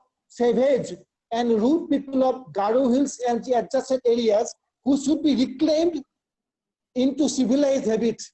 So this civilizational kind of a approach had been there since the 19th century.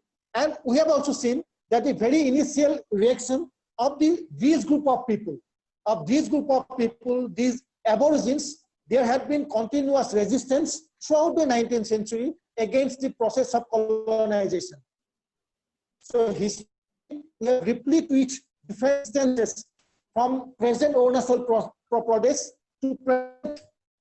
There have been continuous resistances by the Aboriginal communities. So we have a rich history of that particular Aboriginal resistance throughout the 19th century. But when we speak about in terms of changes from Aborigines to idea of strugglers, we try to understand, we try to put it in terms of these group of people being aware with the British colonial administrative structure, which was gradually introduced since Assam and Northeast India was brought into the colonial process. So in that particular purpose, we see that different kinds of new governmental agencies, processes and procedures were introduced, and since early part of the 20th century, because of the gradual expansion of Western education, modern education brought about by the colonial government, the emergence of a new kind of an educated elite, and of course because of the education system which is promoted by Christian missionaries, there have been continuous growth of awareness about that this group of people are not being part and parcel of the administrative process. So when the British started introducing different kinds of administrative procedures, that means the representative government, basically since 1919, we see that idea of being deprived, of not being there in the different forums, the forums which are being introduced by the British. It might be provincial councils, it might be local councils. So that had been the earlier awareness. And for the first time, if we try to understand a crystallization of that, we can see a very process, what is known as the Simon Commission. So in the Simon Commission, when you try to read it, understand it from the point of view of Indian nationalist historiography, we remember only one particular slogan, that is Simon, go back. But interestingly, this Simon go back story does not speak the entire story, because this Simon go back story was the story, obviously was a dominant story. It's the story of Indian National Congress. This was against the Simon Commission because there had been no Indian member. The Simon Commission had been appointed to reintroduce certain new administrative mechanisms. That means new constitutional changes. And the Indian National Congress, they were against it because Indian member had been not there in that particular commission. But that is not the entire story. Since 1919, different kinds of groups, which later on came to be known as depressed group of people, or the tribal group of depressed tribal group of people, or backward tribal group of people, there have been continuous awareness among them that unless they give representation to the Simon Commission, so they might be again left out of the new kinds of constitutional changes which is supposed to be introduced by the British. So what we see in 1927, there have been continuous representations across India by different group of people who had belonged to the deprived sections of the society. It might be the depressed caste, different indigenous communities who came to be known as scheduled at a later point of time. So in Assam, we see the Naga Club, the Kidarbar, and different groups of Boru community, the Kachari community. They had given representation to the Commission in 1927, 1928. They had interacted with them. They had given their own memorandums, and the basic intention was that there should be more people, more representatives from these different communities in the proposed constitutional changes, so that these particular communities does not remain excluded from the purview of the administrative procedure. Because whatever new space of administration had been created, it was dominated by the upper caste and the other educational advanced caste of the Assamese society or Indian society. So that had been the demand since 1927. So we have to try to understand the Simon Commission, history of Simon Commission. It speaks about the germination and articulation of the different demands. The demands, that means here is the arrival of the political identity of the different aboriginal groups since 1927. And that arrival also leads to other explanations which emerged after 1933, which led to the formation of the tribal league in Assam. In 1927, different kinds of representations, especially by the Bodos, there had been a very important demand. The demand was that in the census enumeration process, the Bodos had been enumerated in different categories. It might be by match, or Kosari, or Bororu, or different kinds of nomenclatures. So as they had been enumerated in divided numbers, in divided names, so the actual numbers of the Boru people cannot come out in the census operations. Now census numbers have been sacrosanct. Why it is sacrosanct? Because if the Boru group of people, they have to forward their demand in terms of representation which corresponds to their actual number, then the actual number of the tribal people must come out in the census operations. There had been another problem. That particular problem is that about identifying the different tribal group of people. Now, when you try to understand colonial ethnography, there have been continuous confusions because caste and tribe, these two particular words were used interchangeably from the 19th century. But when we speak about introduction of such operations, since 1872, there have been continuous decennial census every 10 years. And these census operations, they basically try to figure out the exact number of the different communities. Now, in this particular program, when we know some people as tribal group of people, in the religious category, in 1881 census, they were put as hill tribes.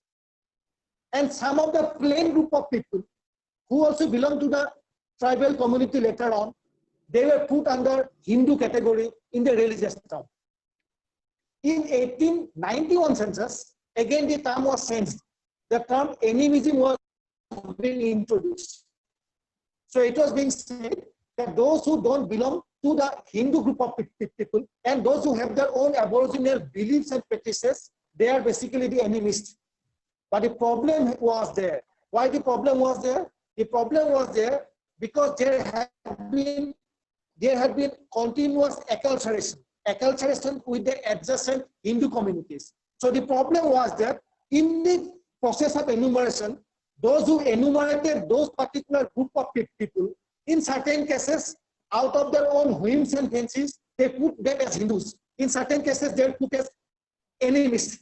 So the real number of the people, it never came out. And this inconsistency in terms of numbers was always different census operations. Volumes, whether it is 1881, 1901, or 1901. In 1921, this particular term, animism, was changed as tribal religion. In 1921, it was being said that the term animism cannot convey the proper procedures, beliefs, and practices of this group of people. So it's better to bring in the word tribal religion.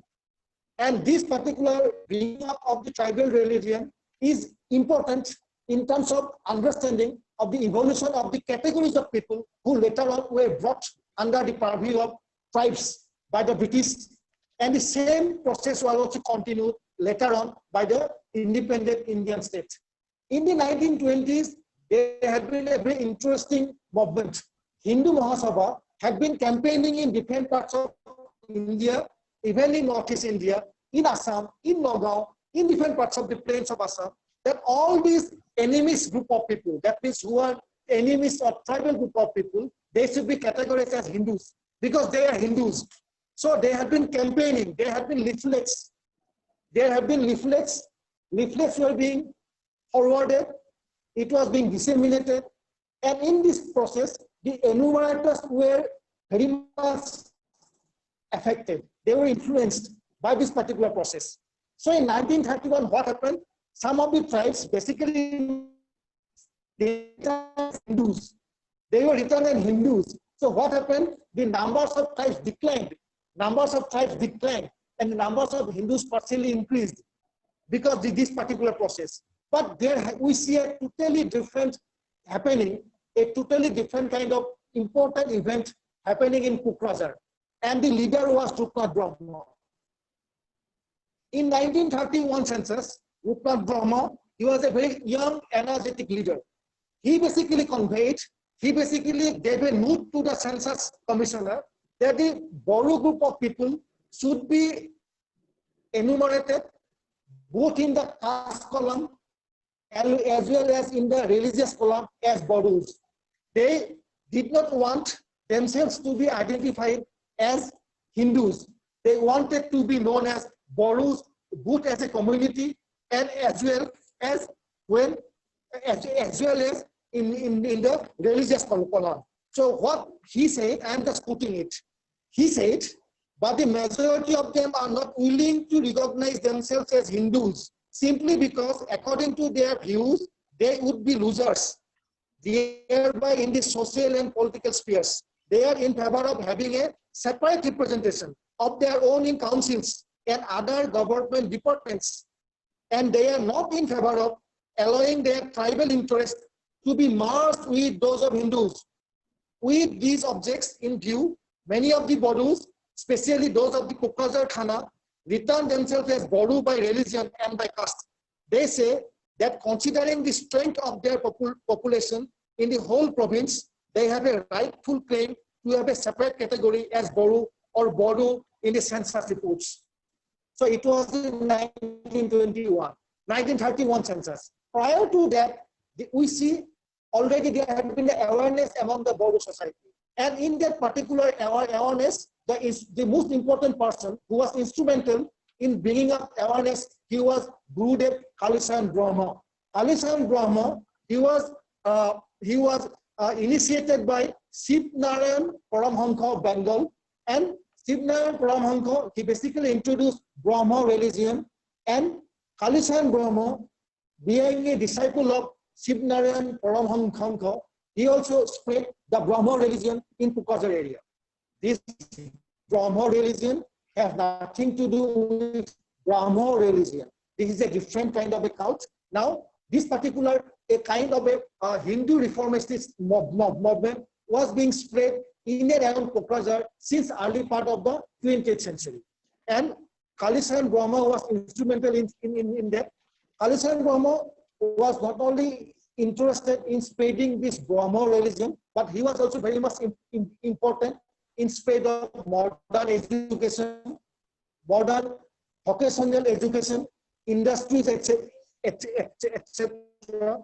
And most of the young educated group at that point of time, they were followers of Gurudev Kalisan Brahma. Here comes a very important point, an important change. Kalisan Brahma, his particular way of reforming the Bodo society was somehow bringing it closer to the larger Hindu identity.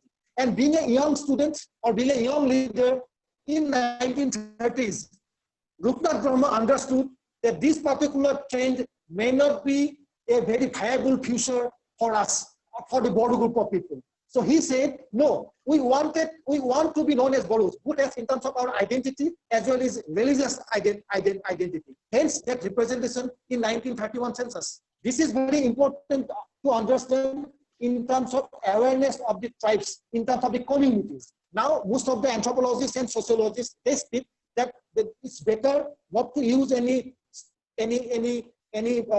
generic term like the tribes in conceptual category. We should try to bring in the community terms. Obviously, this was the understanding of Rupnath Brahma in 1931.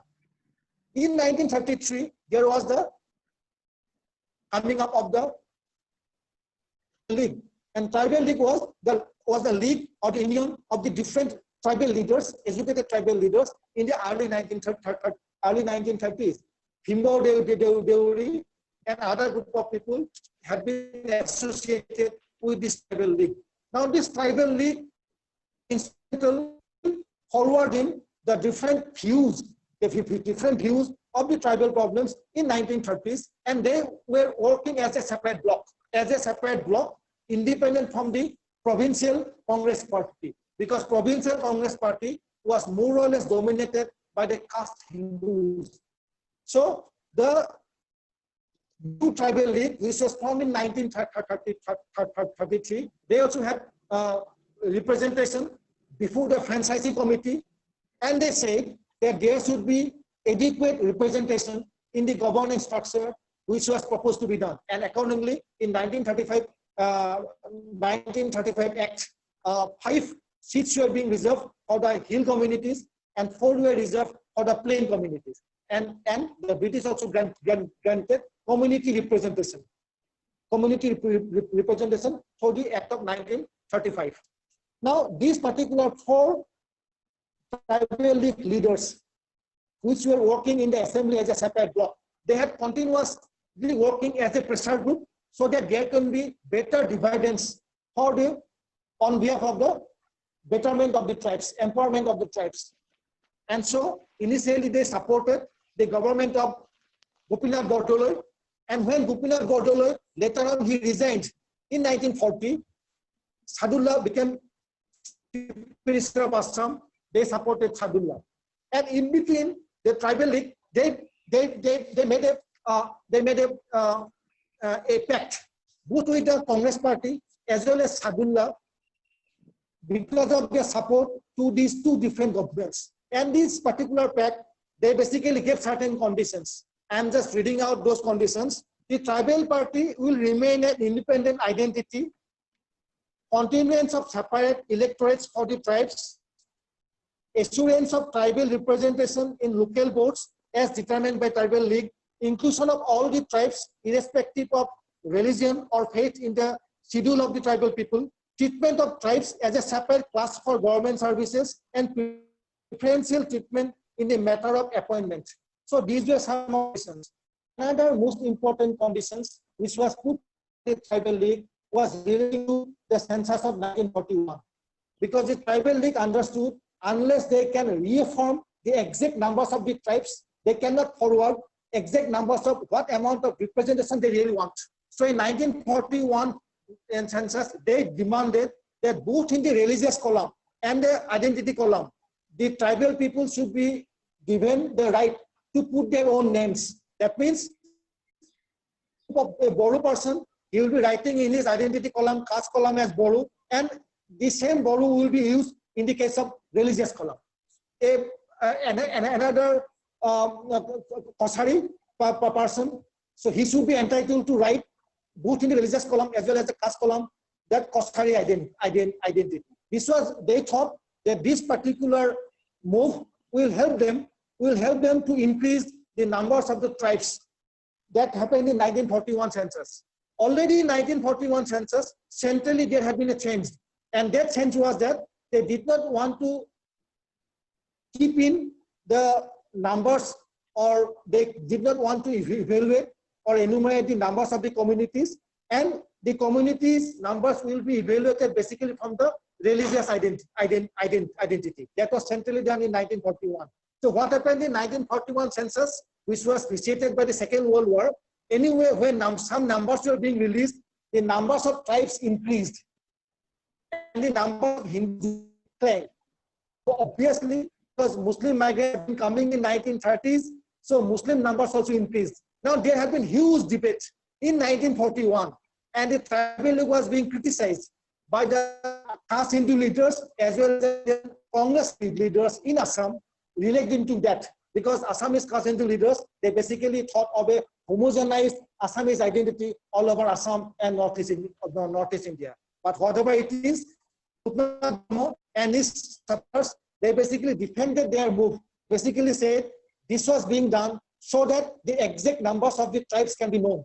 And that is another important history, which is not always known by most of the people. That is the history of being known as a community. That is the history of being known as a community, not being engulfed in some larger identities, not being engulfed in some other larger identities, to be glorified by their own identity, to maintain their own culture, heritage, language. And even in religious sphere, they wanted to be known by their own community identity name. So that had been a very important part of the struggle in 1941, which was waged by the Tribal League. Tribal League, throughout the 1940s, they remained a very important pressure group. And when in 1945-46, the cabinet mission came, the Tribal League also gave representations, especially Rupnan Brahma, he gave representations to the cabinet mission that the paying tribes people form an important minority group in Assam, and that they have been provided with only 4 special seats in the Assam Legislative Assembly in the present constitution under the Government of India Act 1935 with a separate electorate.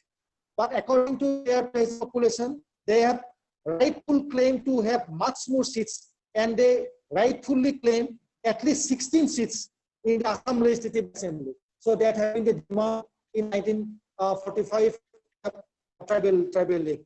That there is no provision in the Government of India Act 1935 for electing representatives from the plain tribal people in Assam Legislative Council, where at present they have got only 1 member nominated by the government. At that point of time, they have been the upper house or the Assam Legislative Council as well. And in that council, there have been only 1 plain tribes was nominated by the governor. Phimbo Devi was nominated. And the Tribal League at that time, they basically represented the government that these numbers also should be increased. And they also said plainly at that point of time that the tribal people of Assam are strongly against the inclusion of Assam in the Pakistan zone, because that was the problem in the whole what is known as in 1945, in 1946, the grouping controversy. So the tribal league stood with Assam Pradesh Congress at that point of time, and they basically vehemently were against that, against inclusion of Assam in that particular group, which might have been favorable to be included within the Pakistan scheme. So this has been the history prior to 1947, but after 1947, especially after the death of Bhimrao Deuri, and this tribal league became co-opted with the provincial congress. So we see that it has a different trajectory. Now this is the history of plain tribes. Now when we speak about the hill factions or the hill tribes, the history of the hill totally different trajectory. And in the constitutions in 1947, clause 6 was included so that there can be 6 schedule. And schedule gave autonomy to the 2 different districts of Assam, later on Assam. This was the Karbi Anglong and NC Hills. In the debate ensuing the incorporation of 6th schedule in the Indian Constitution, there have been lots of debates. And in this particular debate, also speaks about the different positions of the different group of people regarding the autonomy question of the tribes in Northeast India. Some of the participants in the debate, Constituent Assembly debate, they basically said that this particular area should not be given any autonomy under 6th schedule. They should be directly controlled by the center. Those who favored basically the provincial state, stronger provincial state, they argued that this particular area should be under the discussion of the provincial government. But there had been a third group, and in the third group there had been Ambedkar and other group of people, and also from Assam, Gopinath Bordoloi, who was the head of that particular subgroup, which basically gave the 6th schedule. But when you try to understand the different kinds of positions of the different political parties in India to today, they still speak within these 3 different voices. That some still want a very hegemonic, strong center. Some want that no, there should not be much autonomy to the tribes. Everything should be maintained by the provincial headquarters from Guwahati. And there have been a third group who is basically sympathetic to speak in terms of autonomy. Now, after 1947, we see a different trajectory in terms of the politics of the plain tribes and the politics of the 2 hill districts. In the 2 hill districts, we see still after 1967-1968 have demand of Meghalaya state. There have been also germination of demand, and at that point of time, when autonomous state was being granted under Article 244A to Meghalaya, initially at that point in time, the Congress leadership who dominated the politics in the 2 hill districts of Assam, they were also given the choice whether they wanted to be amalgamated with Meghalaya or not. But this Congress leadership at that point of time in these 2 districts, because they had good connections with Assam, and at that point of time, the Congress party in Assam, also the political machinery at that point of time, so decided to stay within Assam. But when the full Meghalaya state was granted after 1972, we see a different trajectory. And since 1980s, when Assam movement was coming up, we see again that a full-fledged autonomous state, demand for autonomous state was coming up in the hill district. And there have been other organizations, but the most important organization was ASDC, Autonomous State Demand Council. In the plains, we see that after the amalgamation of the tribal league, there have been demands, especially from the Boru group of people. So in 1952, hello? Yes. So in 1952, So in 1952, there have been the formation of the Boro Sahitya Sabha. So this Boro Sahitya Sabha were instrumental in forwarding the demands and the anxieties regarding the language question of the Boro group of people. Because after 1947, especially in Assam, there have been demands by especially Ahom Haitya Sabha and other group of people of a kind of a homogeneity in terms of a linguistic project. And in that particular project, we see that this Boro Haitya Sabha, they were articulating that no, they had their own separate language.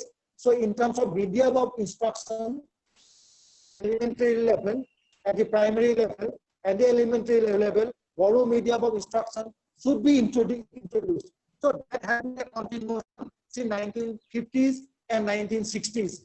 Towards the end of 1960s, we see the coming up of the PTCA, Plain Tribal Council of Assam. This PTCA was the conglomeration, or we can say the next avatar of the Tribal League, Plain Tribal League. The PTCA, they demanded autonomy, initially autonomy, and later on they said that there should be a centrally controlled area declared in those particular tribal state, and they also demanded the demand of a Udayasal demand, and which later came up as divide Assam 50-50. So that had been the trajectory of the Plain Tribe PTCA since 1967. This PTCA movement, since 1967, they have been articulating their demands both at the state level as well as the central level. But unfortunately, this PTCA, which was a union of the different plain tribes, where there have been share of Boro group of people, Missings, Ravas, and other group of people, the kind of adequate response that they should have got, they didn't get it. Now, as PTCA was not being given due recognition or due weightage in terms of being accommodated within the political structure, we see a different politics coming up after 1980s, especially after 1985. We see a different trajectory coming after, since the coming up of ASDC, Autonomous State Demand Committee, in the hills districts of Karbi Anglong and NC Hills. This ASDC, which came to the hills, they was a combination of the Dimasas and Karbis.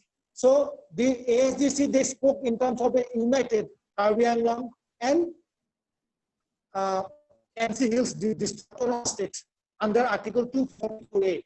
But again, we see after 1990s, the political clouds or the political importance, what should have been to the ASDC. That means the union of the different tribes that was to ASDC.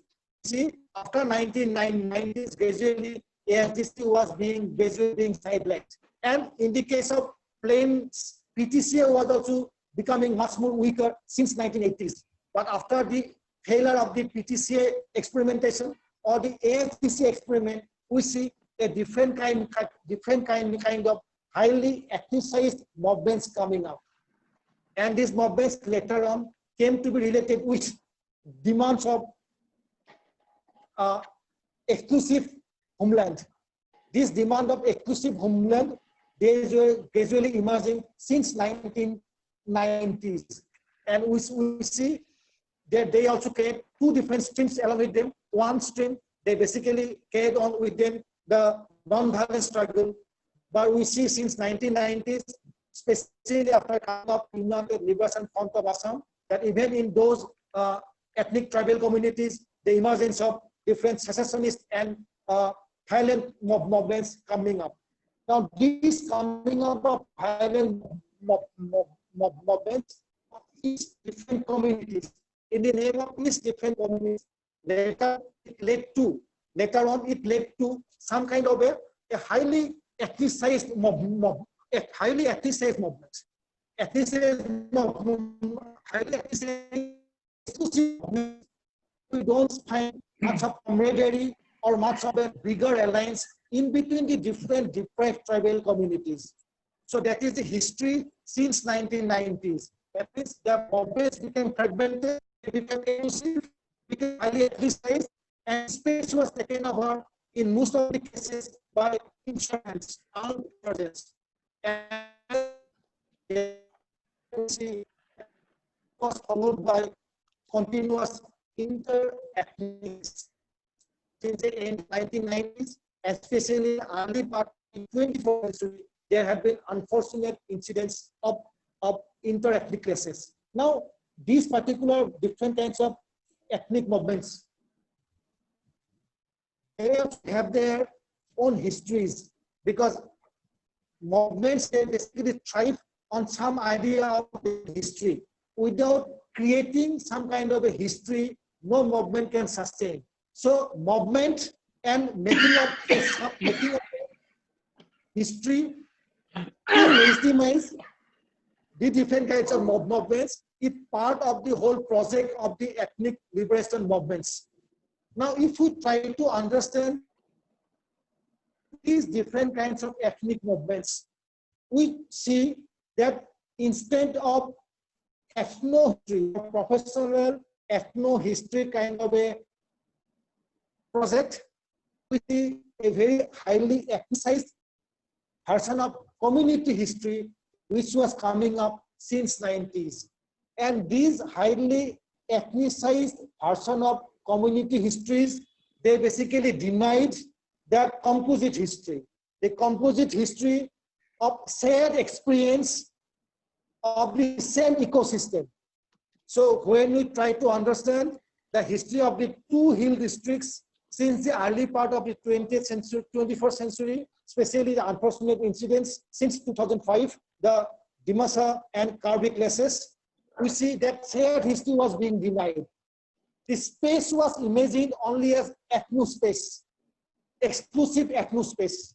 Now, this imagination of exclusive ethnospaces, basically what it led to, that the neighboring other ethnic community with whom they have been sharing their history, the ecosystem for hundreds of years, that immediate neighboring community was also emerging as the ethnic other or the ethnic enemy. And that is one of the unfortunate trajectories of the history of movements since the late 20th century.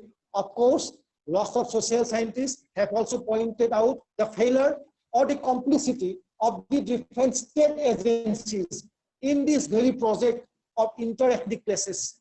Once, I remember maybe 2007, 2008, Walter had organized a series of seminars about shared history project.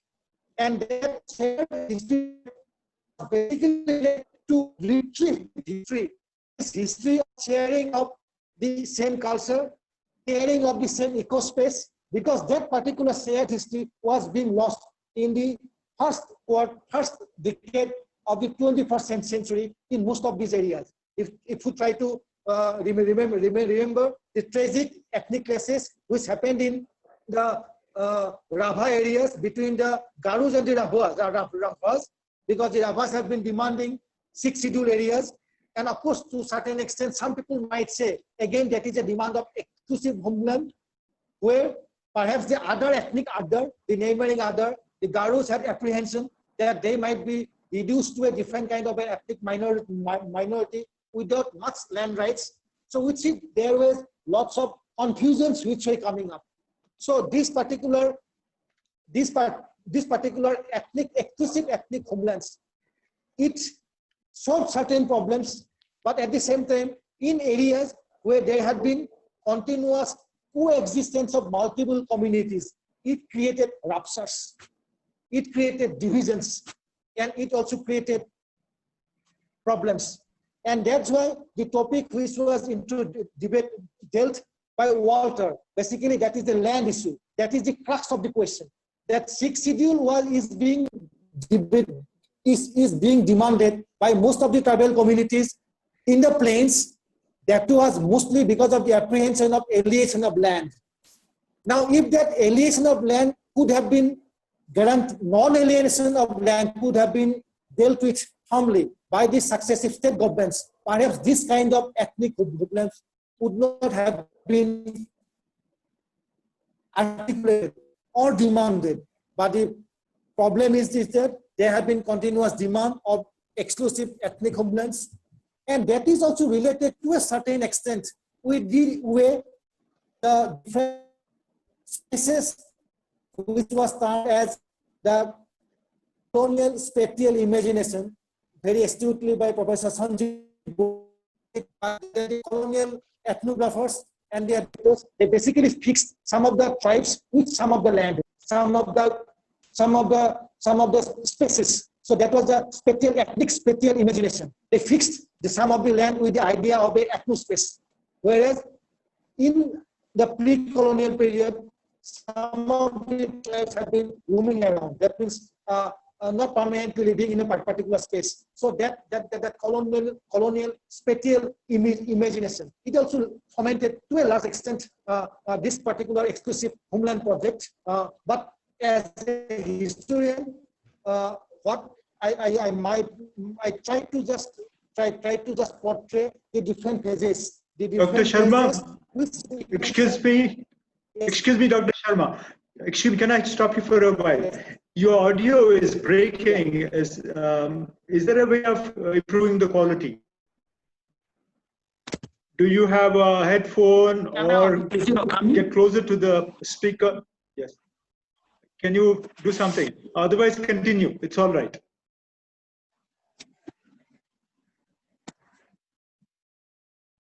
Hello? Yes, continue. Please continue. All right.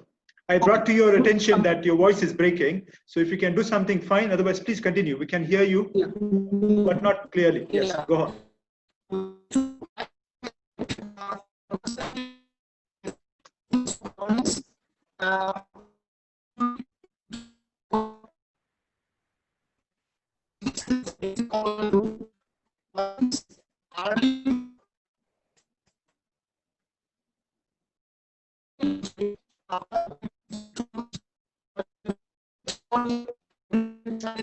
We see a different kind of awareness. The awareness to be accommodated within the process to their exact numbers. And in the particular process, demand which was made to the instrument.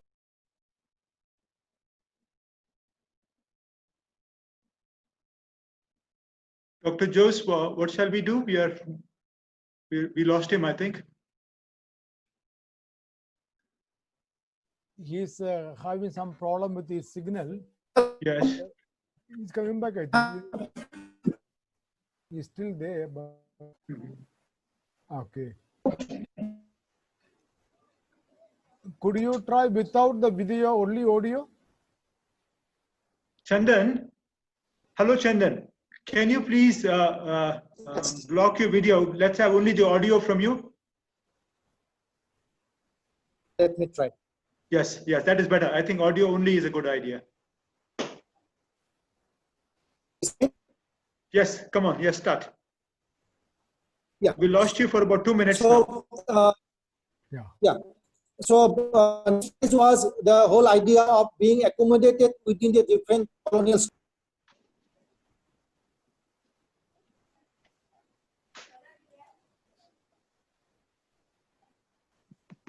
He left. Oh, we lost He'll come back. He'll come back. We'll Hello? come back. Huh? Yeah, Yes. yeah. Hello. Okay. Yes. Yeah, I'm sorry, it's disturbing.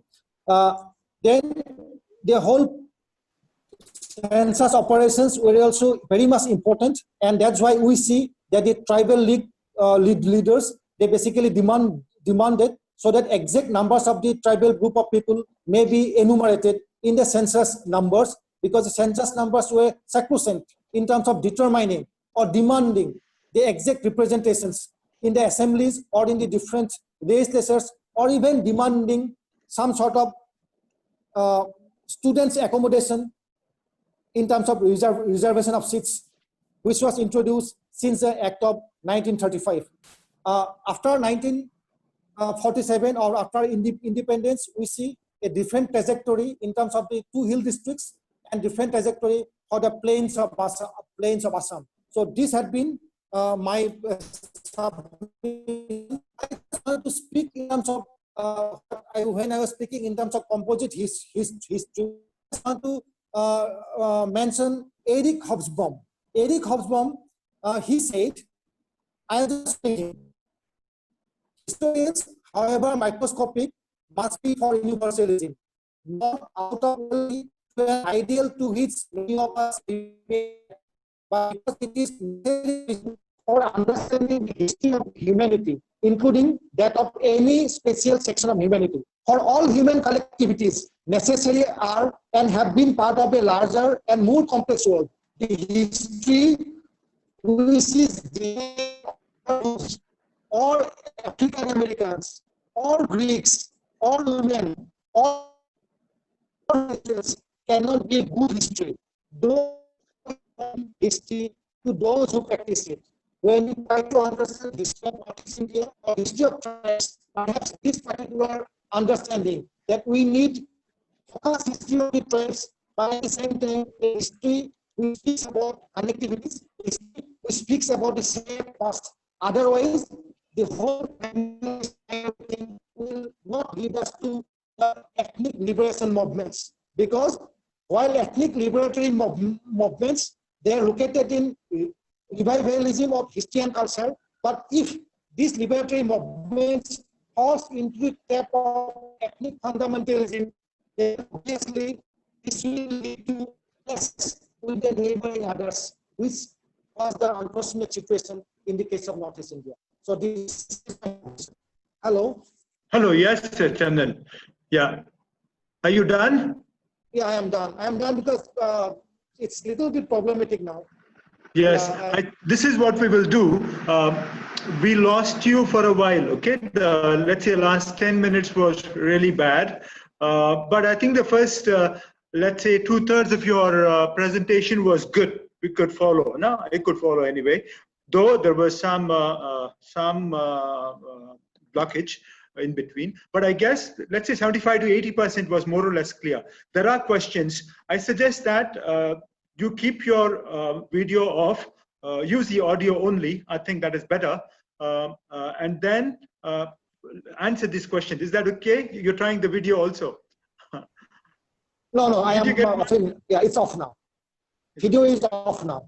Okay, okay. Chandan, let's start interactive sessions, okay? Let's start the questions. I suppose we will get best out of you from this interactions. Okay, this is from Mridhu Gunjan Deka. Sir, in your view, did colonial era paternalism policies become an asset for tribal peoples of Northeast and barrier against majoritarian post-colonial paternalism of the Indian mainland ruling class? Is the question clear? I'll repeat again. Just repeat again. Okay. According to you, yes, according to you, did colonial era paternalism policies become an asset for the tribal peoples of Northeast and barrier against majoritarian post-colonial paternalism of the Indian mainland ruling class? In other words, if it wasn't for British Raj, the tribals in Northeast today would be in a more worse position regarding autonomy or independence in India. To paraphrase it, I think this is what is meant. Did the British intervention, the colonial so-called protective policies, did they protect tribal people well? If the British protective measures were not there, would their condition be very bad now? That's the question.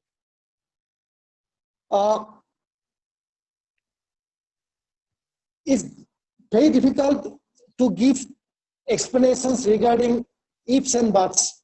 Yes. And to give an alternative history. Mm-hmm.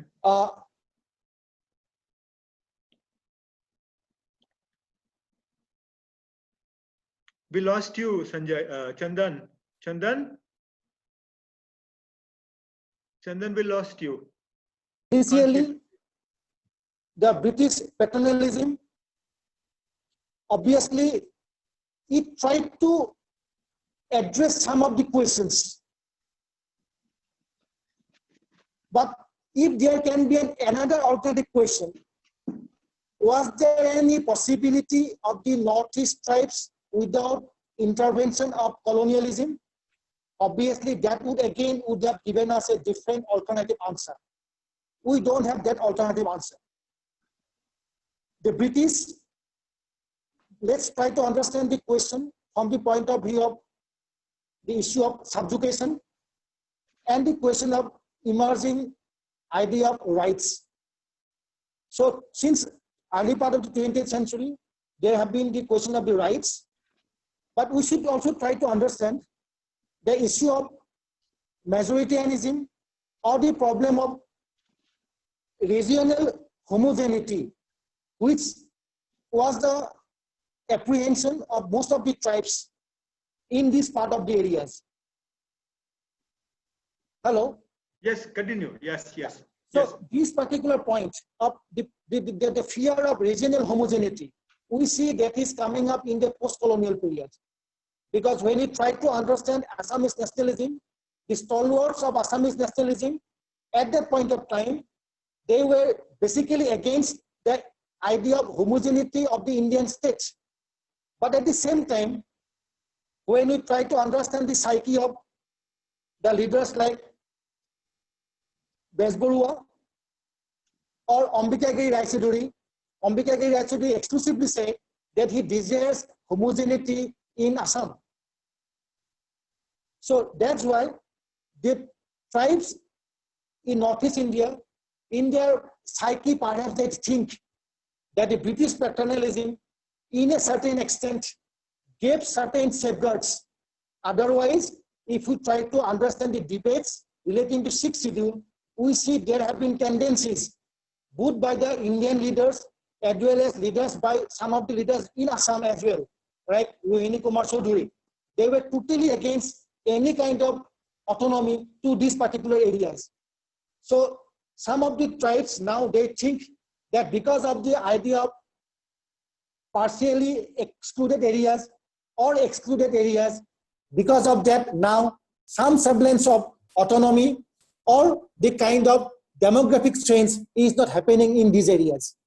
This is the trajectory. Perhaps I can explain it to a certain extent.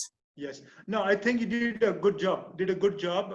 Most of it we could follow. You began with saying ifs and buts and giving alternative understand or explanation is difficult. Yet towards the end, you try to answer, and you mentioned that I think there was some bit of help that the British protective measures that helped the tribal communities against the domineering hegemonic tendencies in among some leaders, whether it is at the national level or on the regional level, that's Assamese leaders too. So to an extent, it helped. That's what you said, isn't it, Chandan? Yes, I think. Yes. Chandan, we'll move on to the next question. This is from Roman Borgahain. Okay. Sir, what's your view on ever-increasing threat from greater religions towards the faiths and beliefs of tribes or smaller groups of Northeast India in the era of globalization?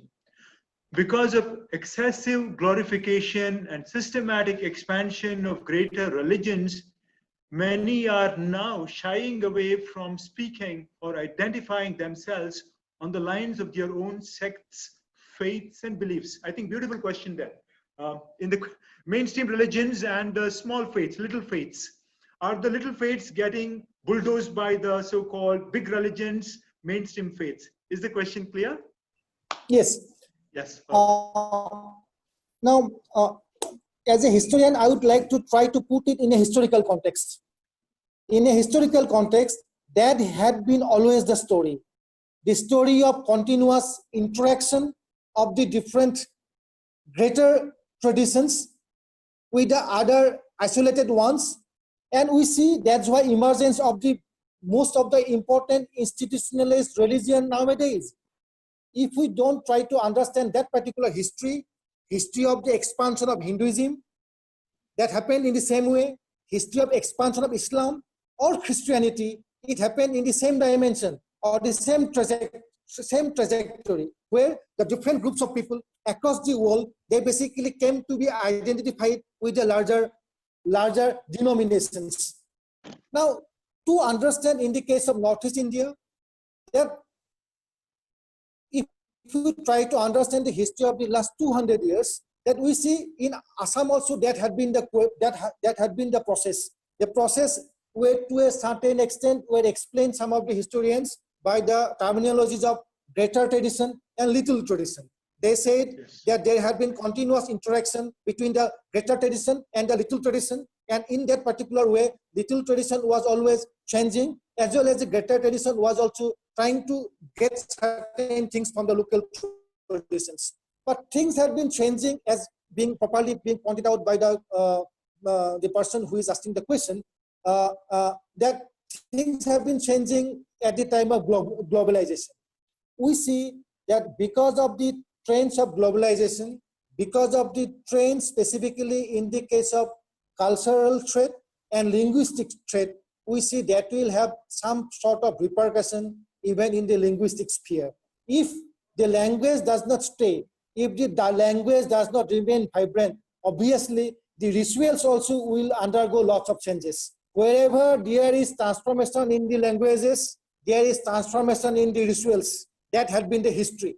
So if the different group of people cannot maintain their own languages, obviously the different kinds of rituals, religious practices they had been doing in that particular language, that will also undergo lots of changes.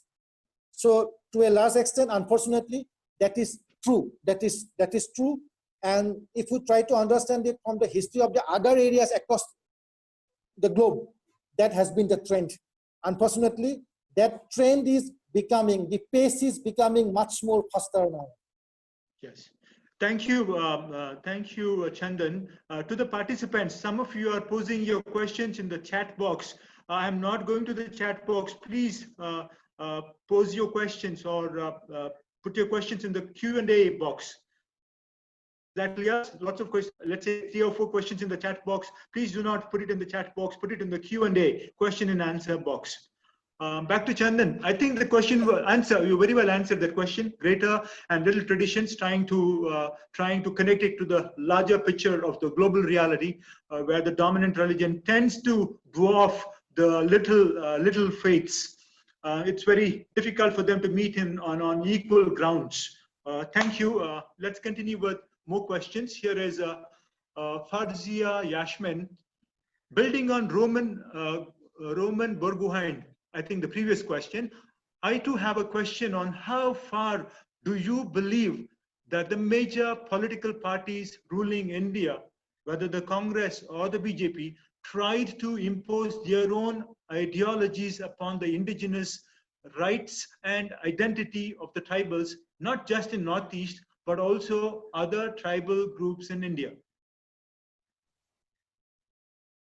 Yeah, hello. Yes. Yes. Yes. Yes. If you try to understand it a little bit differently, not from the point of view of the political parties, but from the point of view of different ideologies, we see that even amongst the social scientists and the anthropologists and sociologists, there have been different groups explaining the phenomenon of ethnic identities or tribal questions differently. At this point, I can just mention G.S. Ghurye. G.S. Ghurye, he was trying to understand the tribal communities as backward Hindus. And that had been the dominant understanding among certain sections of the sociologists and the anthropologists. And that trend is becoming powerful now at present. So G.S. Ghurye had lots of debates, such as with Harrier Alwyn. Alwyn had a different perspective. Alwyn said that Northeast Indian tribes or in different parts of Indian tribes, there should be lesser interventions. There should be lesser assimilation. There should be integration without assimilation, means let them have their own lifestyle in their own areas. There should not be much of intervention. That had been the policy of Pereira Alvin, and that was accepted by Jawaharlal Nehru. And Jawaharlal Nehru appointed him as his mentor in terms of tribal policy in Northeast India. But this particular idea, or Pereira Alvin, or we can say now even with Jawaharlal Nehru, that had been contested by some other sociologists and as well as some other organizations since 1950s onwards. And G.S. Ghurye was one of the most important persons.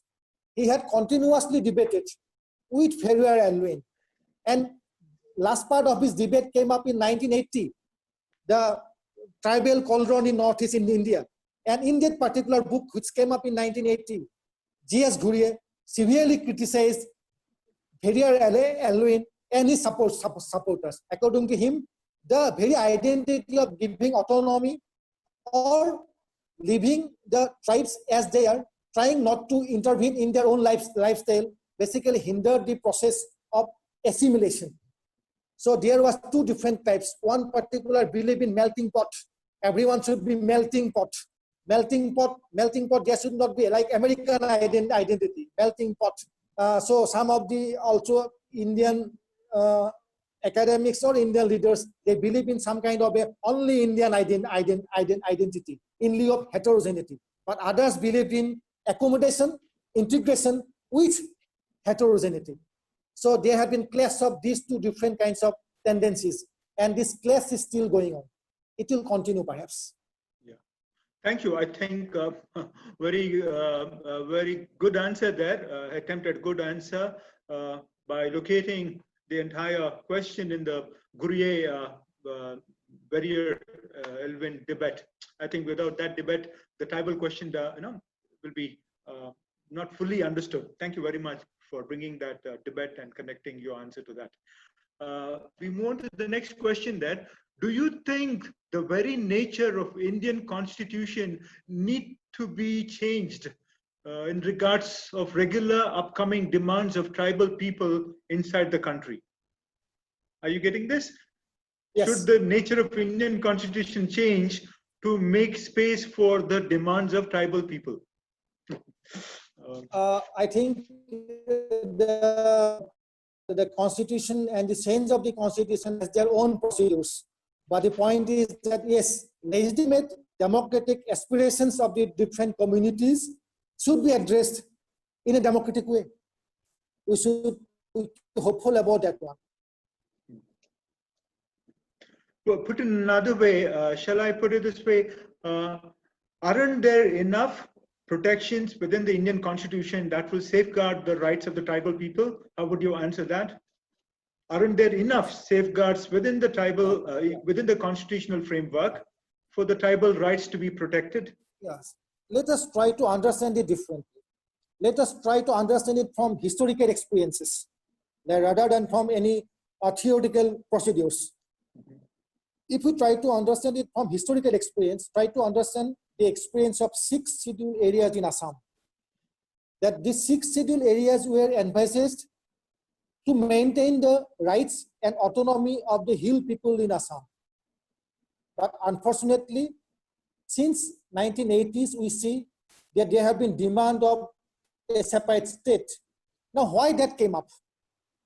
Those who are demanding a separate state, especially Article 244A, they would like to suggest that in the name of the autonomy, who basically exercised this particular autonomy? Was that particular autonomy, which was safeguarded by the Constitution, did it really meaningful in safeguarding the autonomy of the hill tribes in Assam? And most of the leaders in the hill areas, they suggest that no, that autonomy which was given through the 6th was not enough. And in most of the cases, that was subverted. That was subverted by discretionary powers which is vested in the gubernatorial office or other offices at the higher level. So that is the point. There have been safeguards, there have been mechanisms, but the point is that are those mechanisms have been addressed or regulated in the proper meaning way they have been inserted? Unfortunately, that is not the history.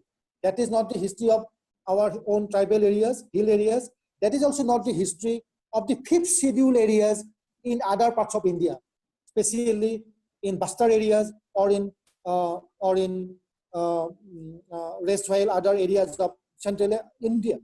So that is the point, that whatever safeguards that was included, they were not properly, meaningfully being regulated or exercised.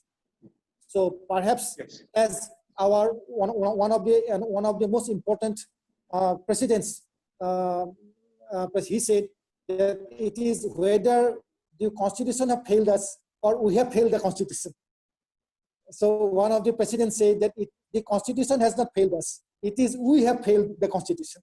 So perhaps we should go back to the proper spirit of the debates of the Constituent Assembly and the proper spirit of the Constitution and the words enshrined therein. There have been continuous breaks and others in that particular spirit. Yes, thank you, Chandan. I think very well answered that, saying there are mechanisms, perhaps they are not understood properly and meaningfully implemented. So thank you. Let's move on with some more questions. I think you spoke about 1931, 1941 census of 1930s and 40s, and entire question of submergence or what do you call, the assertion of majority identity on the tribal people, minority people. Here is a question, sir, how do you see the process of Hinduization and simultaneously a kind of Assamization is going on and its effect on tribal groups and their lives? I suppose it's the same thing in the other northeastern states too. The majority religion versus the minority, small faiths. You have answered that. Do you want to, with specific insight on Assam, if you want to say something? When you try to understand the change of identities in terms of the tribes, it has been a historical problem. The point is that was being addressed in terms of the social science, in terms of caste tribe continuation or tribe caste continuation. It was being said, it was also being explained by the colonial ethnographers that there had been continuous changes of identities from the tribes to caste. And they also said, get instances in the different ethnographic accounts, what was happening in Assam, that there had been change of appellation from the tribal identities to caste identities. That is one particular point. Another particular explanation was that there had been continuous transformation from the tribal identities to presentization. Now, these particular modes of explanations, conceptual categories, are no longer valid, especially from the 20th century. Why? Because the whole census categories, they objectified our identities. Objectified our identities means they fixed the identities. Once the identities were fixed, it is no longer possible for change of that kind of appellation, which was continuously happening till the 19th century. So there is a break in that particular process and procedure. And that is very well explained by Virginius Hakha in one of his recent texts, that particular trend is no longer there. Someone might be modernized, some tribe might be speaking in a different language, he might be transforming his or converting his religion, he might be transforming himself into a peasant, but it does not change his tribal identity. So this is the 20th century story, since the promulgation of the census operations, that is particular point. And that's why the census operations were so important. And that's why the tribal league were so vociferously suggesting that the names of the tribes should be enumerated as they are. That is the particular point. Now, regarding question of Assamization. Now, language has a different category and linguistic expansion has a different logic altogether. If we try to understand it through the case of expansion of the state structure, expansion of educational facilities, the dominant language has always the advantage of expansion. So that was enjoyed by Assamese language in the case of the Bumiputra Valley, being the dominant, articulate, literate language for expansion of education. It had the advantage. But as of now, we see that advantage is basically being enjoyed by English language. In hill areas, Hindi language. So it is very difficult to stop the expansion of the dominant languages. As of now, even Assamese language is also suffering because of that one. And to a certain extent, those who see the trajectory of the expansion of the languages, that is also happens in the logic of inevitability, that the dominant languages where there is advantage of education, infrastructure, scientific education, and expansion, that particular language will always expand. So that is a history. So let's try to understand it in that particular way. There was another question. I think you need not answer that. It's a question of, it's a long paragraph there. I'll make it short. There have been efforts to convert people to major religions. How has the government stopped this from happening? Do you want to try and answer? Yes, it's a very contentious issue since the colonial period. And in the post-colonial period, we see again this has become a very contentious issue. But personally, I would like to see that belief is a very personal area.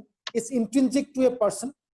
So let it be in the sovereign domain of a particular person to determine to which affiliation he wants to be affiliated with, unless he is forced, coerced, or induced.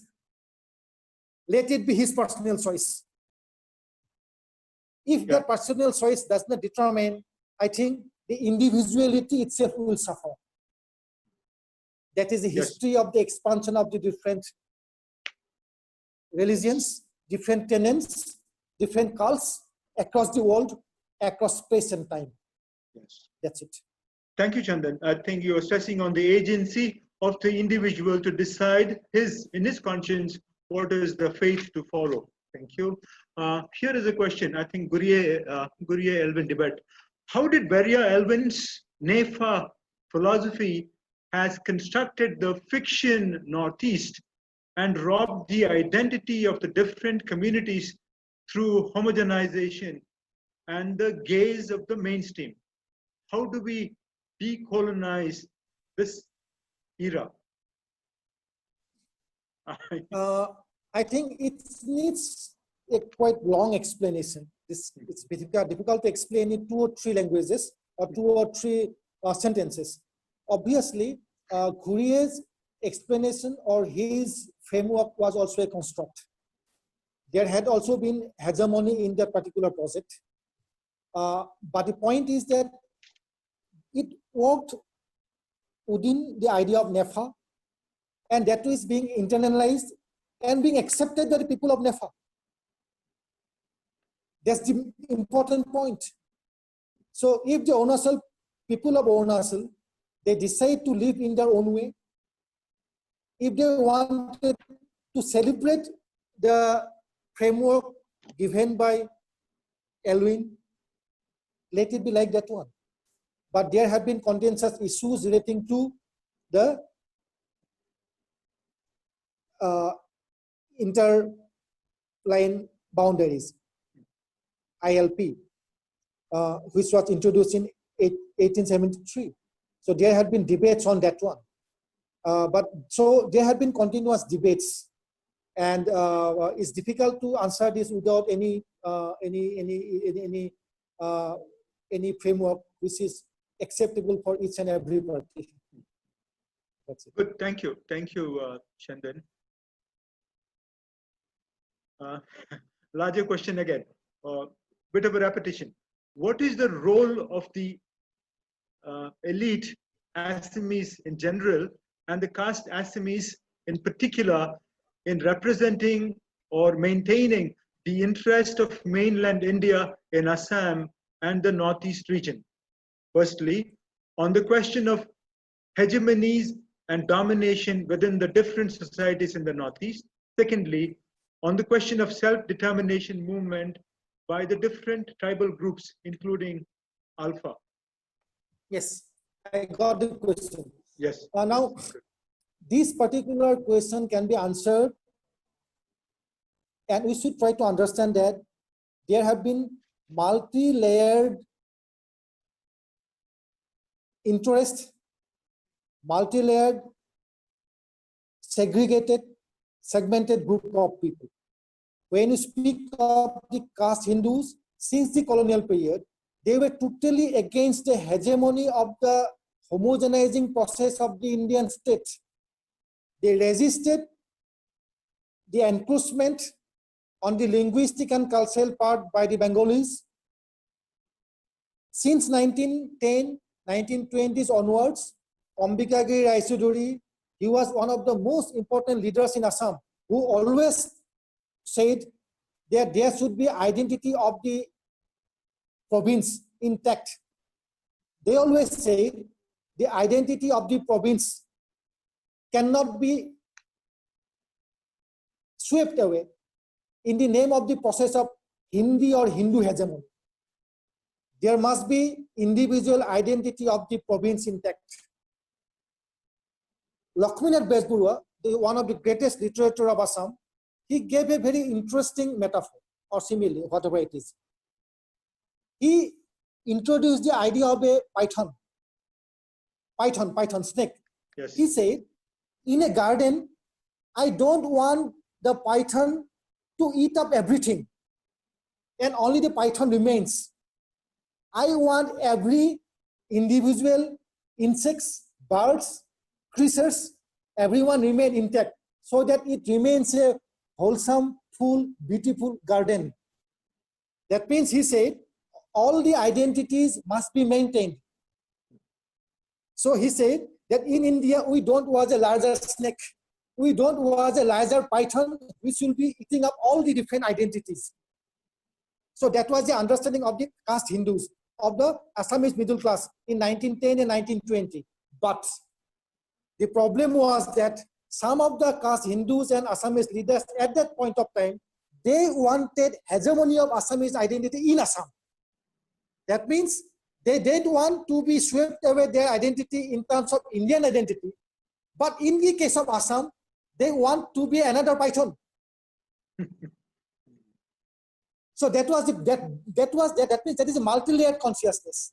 So in terms of Northeast India, they wanted to maintain their own hegemony, but they wanted that in the case of India, they will never succumb to the process of homogeneity. Assamese identity must be there. But when they try to understand the other identities, smaller identities, they wanted to become like the idea of a snake, a larger snake. So that had been the process. And that had been the continuous history of Northeast India. That is the history even of the other smaller tribal communities. In their own area, they don't respect their own ethnic minorities. So continuous respect of everyone. Yes, I think that should be the future. Thank you. Thank you. Very, very well answered. Hierarchy of identities, and good that you brought that Python imagery, a very rich metaphor given by Bezburua. Beautiful, very good. Many questions I'm choosing. How can we deal with the problems of denying the shared history or constructing the other in terms of ethnic groups in Northeast India? Please repeat the question. Yes. How can we deal with the problem of denying the shared history? Should we put it that way? Yes. Yes, true. Yeah. Yes. Yes. When you try to understand, right? Just a minute. This is by Nagendra. So continue. Sorry. Yeah. Yes. Yeah. When modern history was being written, it was written in the name of the states or the name of the nationalities. So the smaller identities, they found no representation in that history writing project. So it was either Indian history or either it was Assam history. And in Assam history, those state-making people only, they got representation. That means Ahom history, Sutia history, Dimasa Kosari history, Jointia history, Meitei history, because they have been state-making people. So what about the other non-state-making people?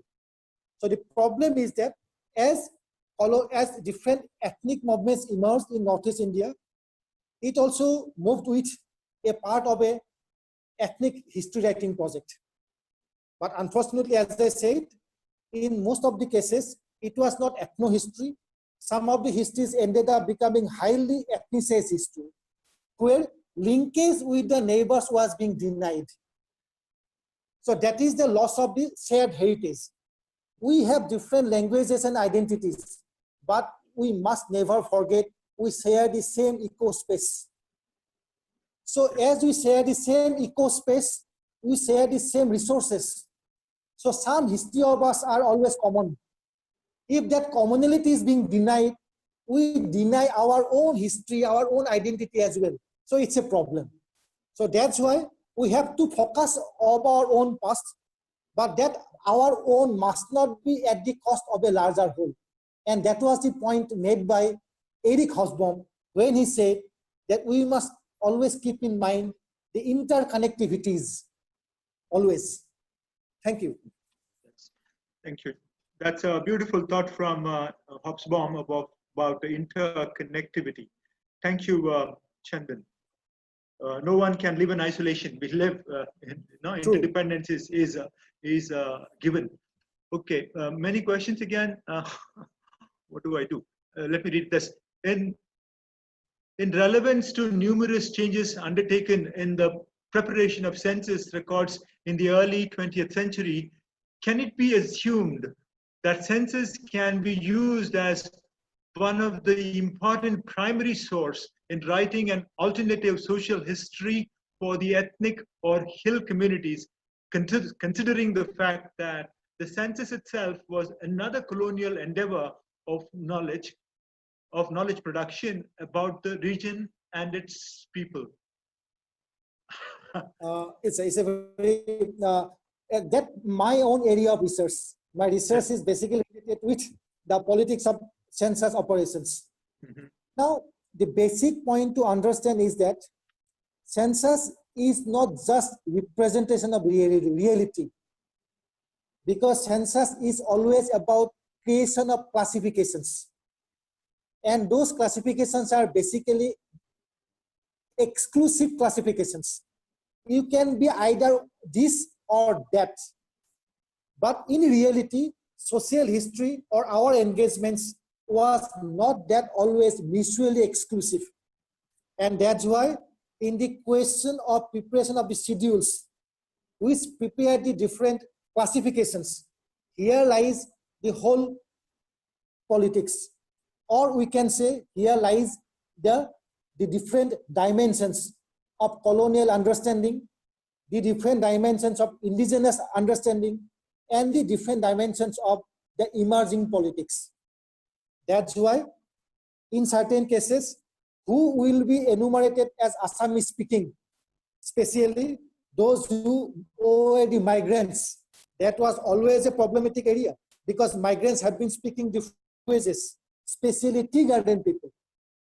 But what happened in the enumerators? The Bengali enumerators included the tea garden people as Bengali speaking. Why?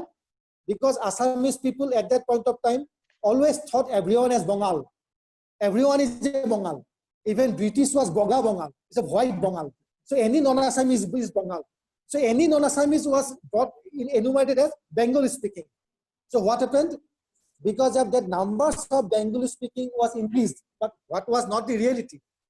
At the same time, Assamese nationalists thought that everyone, those who came to Assam, they are welcome, provided they enroll themselves as Assamese speakers. So there was some amount of portion that they must be Assamese and they must be returning themselves as Assamese speakers. And that had been a continuous politics. And that's why when we try to use the census figures, we should always try to understand the questions regarding the classification. Because classification, what is all about? There can be multiple different kinds of classifications. classification is what is done by the people in the room. But society does not understand all the classifications. For them, it may be a very new question. And exactly it happened in 1921, 1931, 1901 for some of the people, because some of the questions were very fresh and new to them. And that's it. That's why we should try to understand the whole mechanisms, the politics, the context. Decontextualized understanding of any source is problematic. Chandan, we'll wrap up. There are more questions. I think we are nearing time. Let me tell you this, the interaction was absolutely rich, very rich. You answered, entertained the questions very nicely, very nicely, neatly you answered. And I think I myself gained a lot of insights from your sharing. Most probably participants followed your interaction, your answers clearly in the Q&A session. The presentation, I think 75% to 80% was good. Let me thank you for your wonderful presentation and more enlightening way of replying to the questions. Thank you very much, Chandan. I'm enlightened. I take back home some insights gained from listening to you. Thank you. Did you Thank hear you me? so much. It was an immense pleasure to interact with every one of you. It was also a learning process. And sorry for the interruption. I didn't know exactly. It's also a learning process to deal with webinar. I have to learn about this gadgets and all these things. But we followed, don't you worry. I told you about 75 to 80%. The last part was bad, but okay. I think you recovered with the Q&A. I think it became very interactive. Thank you so much. Time for me to, yes, Chandan, yes.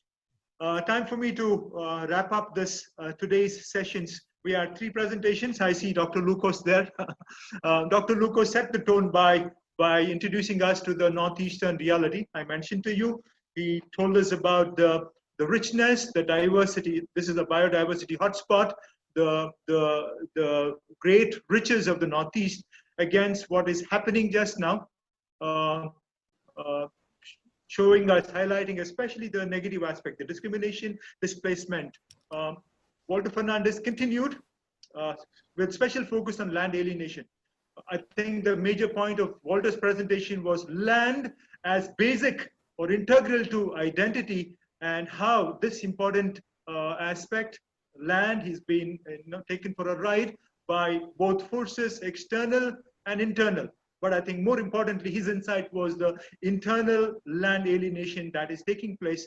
And therefore, there's a huge challenge for the people within the tribal communities themselves to respond to this challenge. And one of the ways that we can enrich land could be, as I mentioned, for the civil society organizations and other actors to creatively make use of land proper, and not to allow the access and the control of land to go out of control, especially the market forces, not to allow the external forces to take hold of the goods produced in the land of the indigenous people. So therefore, access of land surely, but also market forces.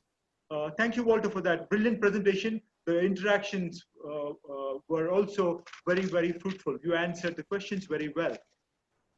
On to Chandan, a lot of things to carry home, take away from Chandan's presentation. I thought insights, you said you're doing your research or your specialization is on census politics, and I think it came out very powerfully when you talked about 1931 and 1941 census, how the entire Bodo issue, how the Bodos tried to assert their identity vis-a-vis the Hindu identity. So they wanted us separate religion-based as well as identity-based focus, and not to get submerged under the mainstream identity. I think you brought out that point very powerfully. The role of Kalicharan Brahma, Rupnath Brahma, and so on, I think came out very clearly. The assertion of tribal identity. I take away, there are 2 good insights that you give us. The metaphor from Besbarwa, late Mr. Besbarwa, great personality, cultural personality that we remember, about python. No? Python should not, a big python should not guzzle down all the smaller insects. No? It should allow other insects to survive, and perhaps not with tolerance, but with great respect that other insects are part and parcel. We are all community of where we should learn to live with each other. Diversity as being important for us. That is base barua for us. And the second, a little insight from Eric Hobsbawm about interconnectivity. I think beautiful point. In a place like Northeast India, which is so diverse, absolutely. We talk about 200 odd dialects, languages. So therefore 200 tribal communities that we have. And then the other major communities. Languages, think about languages again. It's important for us to realize to survive, interconnectivity is important. It's very important to respect each other, Besbarwa's insight again, and to realize that we're all connected one way or the other. And the best way forward is to respect each other and move forward in life. Thank you very much. Dr. Lukose, Dr. Walter Fernandez, Dr. Chandan Sharma. Shall we put hands together? I want to thank the organizers, I see Dr. Jose Paleli there, the principal of Don Bosco College, for organizing this today's deliberations. And I'm sure we move on to the sessions tomorrow, very interesting sessions. I thank Dr. Paleli. Jose may have a few words to conclude today's deliberations. Thank you very much, dear Dr. Melvil Pereira, for really linking all the presentations and thoughts and questions so beautifully, blending them all together and drawing out conclusions at each and every section of this program. Really very, very enjoyable to watch you taking out the best from every topic, every point, and linking it to reality. It's a very wonderful experience, and I could see all the participants in the Zoom to 510, 11, 10, 11, like that, till the last part of today, around 1 o'clock. Now number has come down a bit, but until then all were steady, showing that how every participant enjoyed this webinar today's, and I'm sure tomorrow again, more detailed, equally interesting sessions will take place. Thank you so much for all the resource persons and panelists, and you, dear Dr. Melvin, Dr. Fernandez, Dr. Chandan, Dr. Lukose, and everyone over there. Thank you so much. God bless. Have a wonderful day. I thank also my departments and technicians behind, making it a very wonderful, smooth flow. God bless all of us. Thank you.